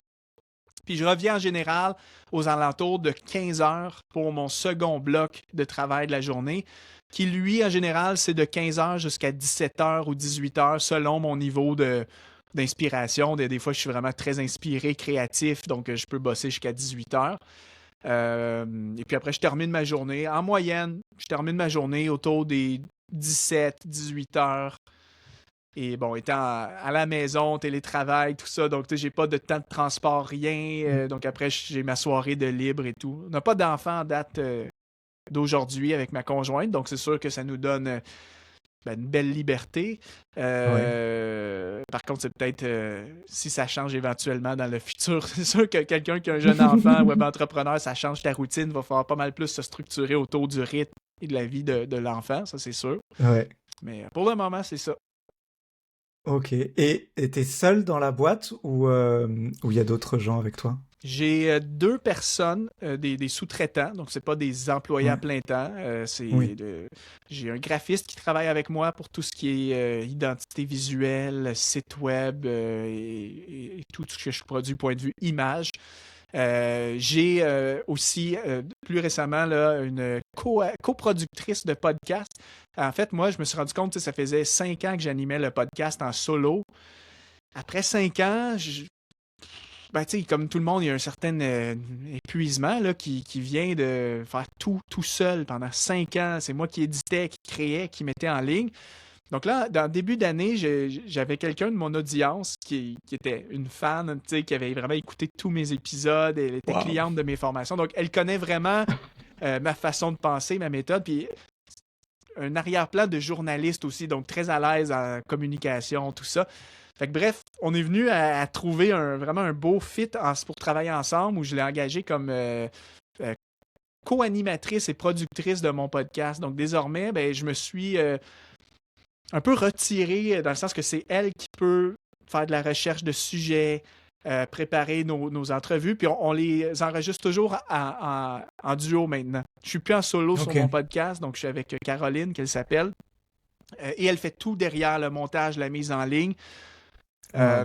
Fait que là, je travaille avec elle, c'est nouveau. Fait qu'actuellement, on est 2 personnes dans l'équipe. Mais mon but, c'est vraiment, j'ai vraiment pas pour ambition de devenir une grosse boîte. Tu sais, j'ai vu des créateurs avoir des équipes de 5, 6 personnes. Ça m'intéresse pas. Pour moi, là, je pense comme toi aussi, l'aspect flexibilité, liberté, puis surtout, point de vue financier, être léger financièrement. J'ai beaucoup Ouais. réduit mon coût de vie personnellement. Tu sais, dans mes années, c'est sûr, les années folles de pandémie où les revenus sont incroyables, ben, tu te permets des dépenses, un coût de vie plus élevé. Mais à un moment donné, quand ça fait 3 ans que le chiffre d'affaires baisse, ben, tu revois tes priorités. Tu sais, le but. Parce qu'ultimement, si tu continues de maintenir un gros style de vie onéreux, puis tes baisses ventes, à un moment donné, ça ne fonctionne pas. Mais si tu ajustes ton lifestyle, puis que tu vis de façon beaucoup plus minimaliste, ben, tu n'as pas besoin de tant de revenus que ça pour continuer d'être indépendant et de vivre de ton entreprise. Fait que c'est vraiment un peu ma démarche de cette dernière année. Là. Je me suis beaucoup allégé pour que peu importe si le chiffre d'affaires continue de baisser, ben, je suis quand même encore capable de vivre de mon entreprise. C'est une de mes grosses réflexions aussi du moment de alléger au maximum pardon, les charges pour pouvoir limite rien gagner et que ça marche quand même. C'est ça. C'est l'objectif. Hmm. Et si on refait cette interview dans 2 3 ans, qu'est-ce que t'aimerais me dire qui s'est passé de nouveau? Hmm. Ou d'où est-ce que t'aimerais me parler, tu vois, de j'ai fait grossir ça, ou au contraire j'ai réduit, ou j'ai arrêté. Euh, ben, je pense que j'en reviens sur le point que je t'ai dit, que j'envisage là, dans ma réflexion. J'aimerais avoir un modèle d'affaires simplifié. Parce Ok, que mon modèle, avec les années, à force d'ajouter, est devenu lourd à maintenir en termes de mise à ok. jour, de tunnels, de tout ce que je t'ai dit. C'est intéressant, tu sais, dans le sens qu'aujourd'hui, les gens peuvent me découvrir de partout, de plein de canaux, avec plein de lead magnets, d'offres différentes, mais à long terme, il y a une fatigue aussi, tu sais, la maintenance de tout ça. Quand on travaille en solo, c'est tout moi qui fais, là, tu sais, donc j'aimerais, moi, dans 3 ans, pouvoir te dire, ben écoute, mes choses marchent encore, mais on a vraiment épuré nos offres, on a un modèle centralisé, voire même on pousse une offre principale. Et derrière, oui, peut-être l'option d'acheter des cours à la carte, mais vraiment, nous, on met de l'avant une offre et c'est là-dessus que je me concentre le plus possible à maintenir, à servir mes clients. Tu sais, comme ça, j'aurais un volet. En fait, j'aurais mon volet offre, donc Ouais. mettre le temps pour servir mes clients. Puis après, j'aurais tout l'aspect, bon, création de contenu organique, création de contenu de payante et la gestion administrative d'un entrepreneur. Mais c'est tout. Alors qu'aujourd'hui, c'est le volet offre, c'est plein de trucs. Tu sais, faut que je travaille sur tous mes produits, il faut que je les mette à jour. Donc, pour moi, il y a un côté où ça marche mes affaires, tant mieux, c'est super, mais si je pouvais simplifier le modèle dans les années à venir, je pense que ça serait plus bénéfique pour que je puisse continuer encore les 10 prochaines années, pour moi, je crois. Ben, je te le souhaite en tout cas. Pour terminer, j'ai 4 questions que j'aime bien poser à mes invités. La première, c'est quoi les 20% de missions qui te rapportent 80% de résultats? Pas forcément obligé que ce soit focusé sur le chiffre d'affaires, tu vois, mais la mission que tu fais qui a le plus d'importance dans ton business. Les formations à la carte et mon high ticket, les deux. Ok. J'ai d'autres sources de revenus, bien sûr. Je fais encore quelques coachings par-ci, par-là avec des clients ciblés. Je fais encore un petit peu d'offres corporatives, donc des entreprises qui m'engagent pour venir faire des Hmm. journées de formation. Mais pour moi, ça, c'est des revenus annexes, secondaires, et un petit peu imprévisibles. Ça vient comme ça va, là, c'est au compte-gouttes. Alors que par contre, vente de formation, c'est vraiment le cœur de mon entreprise et l'offre à étiquette aussi pour les clients qui veulent davantage un accompagnement. Si on enlève Ok. ça, c'est sûr que j'ai plus de business derrière. Là. C'est vraiment le cœur de. Avec le recul, c'est quoi dans ta personnalité qui t'a vraiment aidé à arriver là où tu es? Le côté, je dirais, travaillant. J'ai tout le temps, peu importe mes métiers, même quand j'étais un jeune étudiant, j'ai eu toutes sortes d'emplois. J'ai travaillé dans de la restauration, j'ai travaillé dans des usines quand j'étais des emplois étudiants. J'ai tout le temps été quelqu'un qui, partout où je suis passé, je me suis distingué par mon travail. Ouais. Même si c'est un emploi au bas de l'échelle, là, tu sais, travailler, j'ai été plongeur dans un restaurant, je travaillais dur, j'ai tout le temps été rigoureux, sérieux, de vouloir être meilleur que mes collègues, me distinguer. Puis ça, je pense que c'est une caractéristique qui m'a toujours suivi, même dans l'entrepreneuriat. Je travaille fort, tu sais.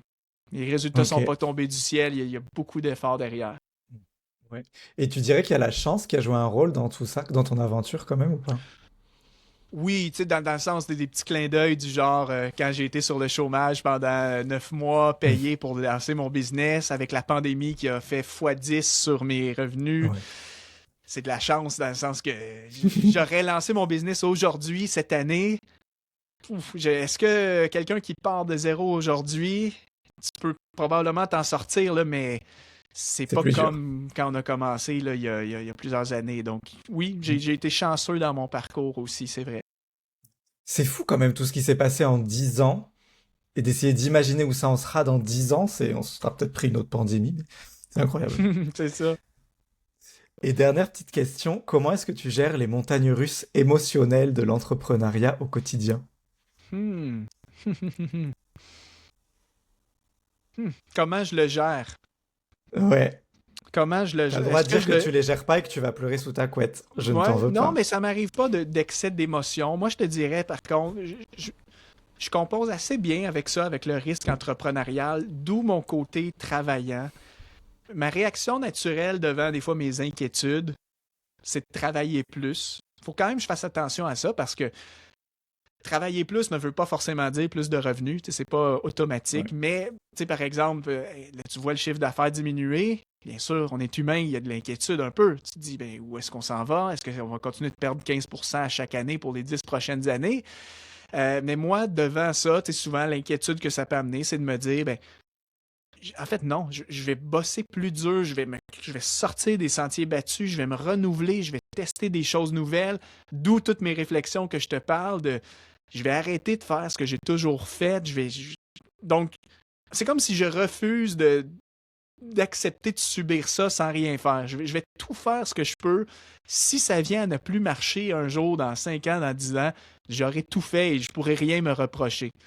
Donc ça, c'est sûr que l'aspect de travailler fort m'aide quand même à me redonner un sentiment de contrôle du genre, c'est peut-être plus difficile, mais tu vas y arriver, tu es capable. La période la plus difficile pour moi, point de vue émotionnel et entrepreneur, c'est le mois de janvier. Je déteste la nouvelle année. Pourquoi? Parce que tu repars à zéro. Même si l'année Comment ça? dernière, tu as eu, exemple, une année incroyable, mettons que ça a super bien été, en janvier, là, on repart à zéro. Mais tu En tout repars dans cas, ta tête à zéro, tu veux dire, parce que c'est ben une nouvelle tout, année? point de vue chiffre d'affaires et tout.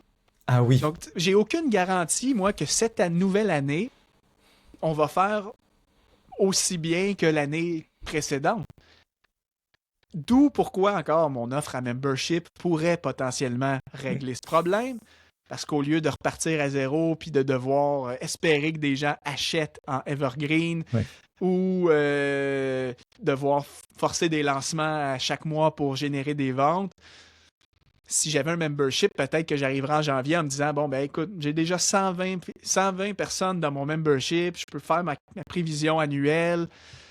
Alors moi, c'est pas le cas présentement. Donc, le mois de janvier, souvent, c'est comme un moment un peu de stress, de ouf, je repars de zéro, je sais pas si je vais réussir cette année. Est-ce que les clients vont être toujours là? Est-ce que, bon, à chaque année, finalement, je m'en sors, mais c'est le moment le plus dur pour moi, le mois de janvier. Et comment tu le gères, ce moment dur? Est-ce que tu fais plus de sport ou juste tu le subis ou Je le subis. Je le subis. Ok. Non, j'ai pas de solution. Mais ce n'est pas au point, tu sais, c'est pas maladif. Je veux dire, je suis pas Hmm. là à faire de l'anxiété, puis à être désagréable dans les relations autour de moi parce que je suis stressé.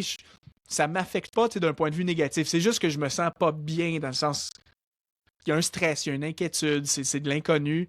Mais je sais pas, je le gère pas à proprement dit. J'ai pas de mécanisme particulier. Mais au moins, j'en suis conscient. Tu sais, j'en suis conscient, Ouais. puis je me rassure avec le fait que hey, ça va faire 10 ans maintenant, bientôt que tu es en entrepreneuriat. Tu t'en es toujours sorti à chaque année. Donc, je relativise un peu les choses. J'essaie de calmer mes Ouais. inquiétudes, puis je m'en suis toujours sorti jusqu'ici. Pourquoi je m'en sortirais pas cette année? Tu l'as fait 10 fois, tu vas le faire 11 fois sans C'est stress. ça. Mais, des fois avec ma conjointe, c'est des discussions qu'on a. Autant que l'entrepreneuriat apporte tellement de privilèges et une qualité de vie, quand tu traverses un peu ces périodes-là de stress, de doute, c'est là que des fois, il y a une petite pensée du genre, hey, t'imagines, la personne qui est tu Ah sais, ouais. un simple salarié, elle s'en fait pas du tout, là. Elle commence son année, elle a son salaire annuel qui est sous contrat, aucun stress. Tu te présentes au boulot, tu rentres à la maison le soir, tu fais tes trucs. Nous, les entrepreneurs, c'est pas ça, tu sais. C'est ta vie, là. Ça Ouais. te suit partout. Donc, c'est le côté plus sombre de l'entrepreneuriat, des fois. Ouais, ouais, ouais, gestion de l'argent. Compliqué. Bon, en tout cas, merci beaucoup pour toute ta transparence. Si on veut te retrouver, par où est-ce qu'on passe? Euh, MathieuDesroches.com, pour le moment, sera probablement en transition vers productifaukotidien.com prochainement. Mais vous pouvez Oh, facilement, si vous tapez mon nom, vous allez facilement me trouver. Et le podcast, Productif au quotidien, c'est mon meilleur contenu qui est là-bas. trop bien. Je remettrai les liens dans la description. Merci beaucoup, Mathieu, d'être venu, d'avoir joué le jeu et à bientôt. Merci. Bye bye.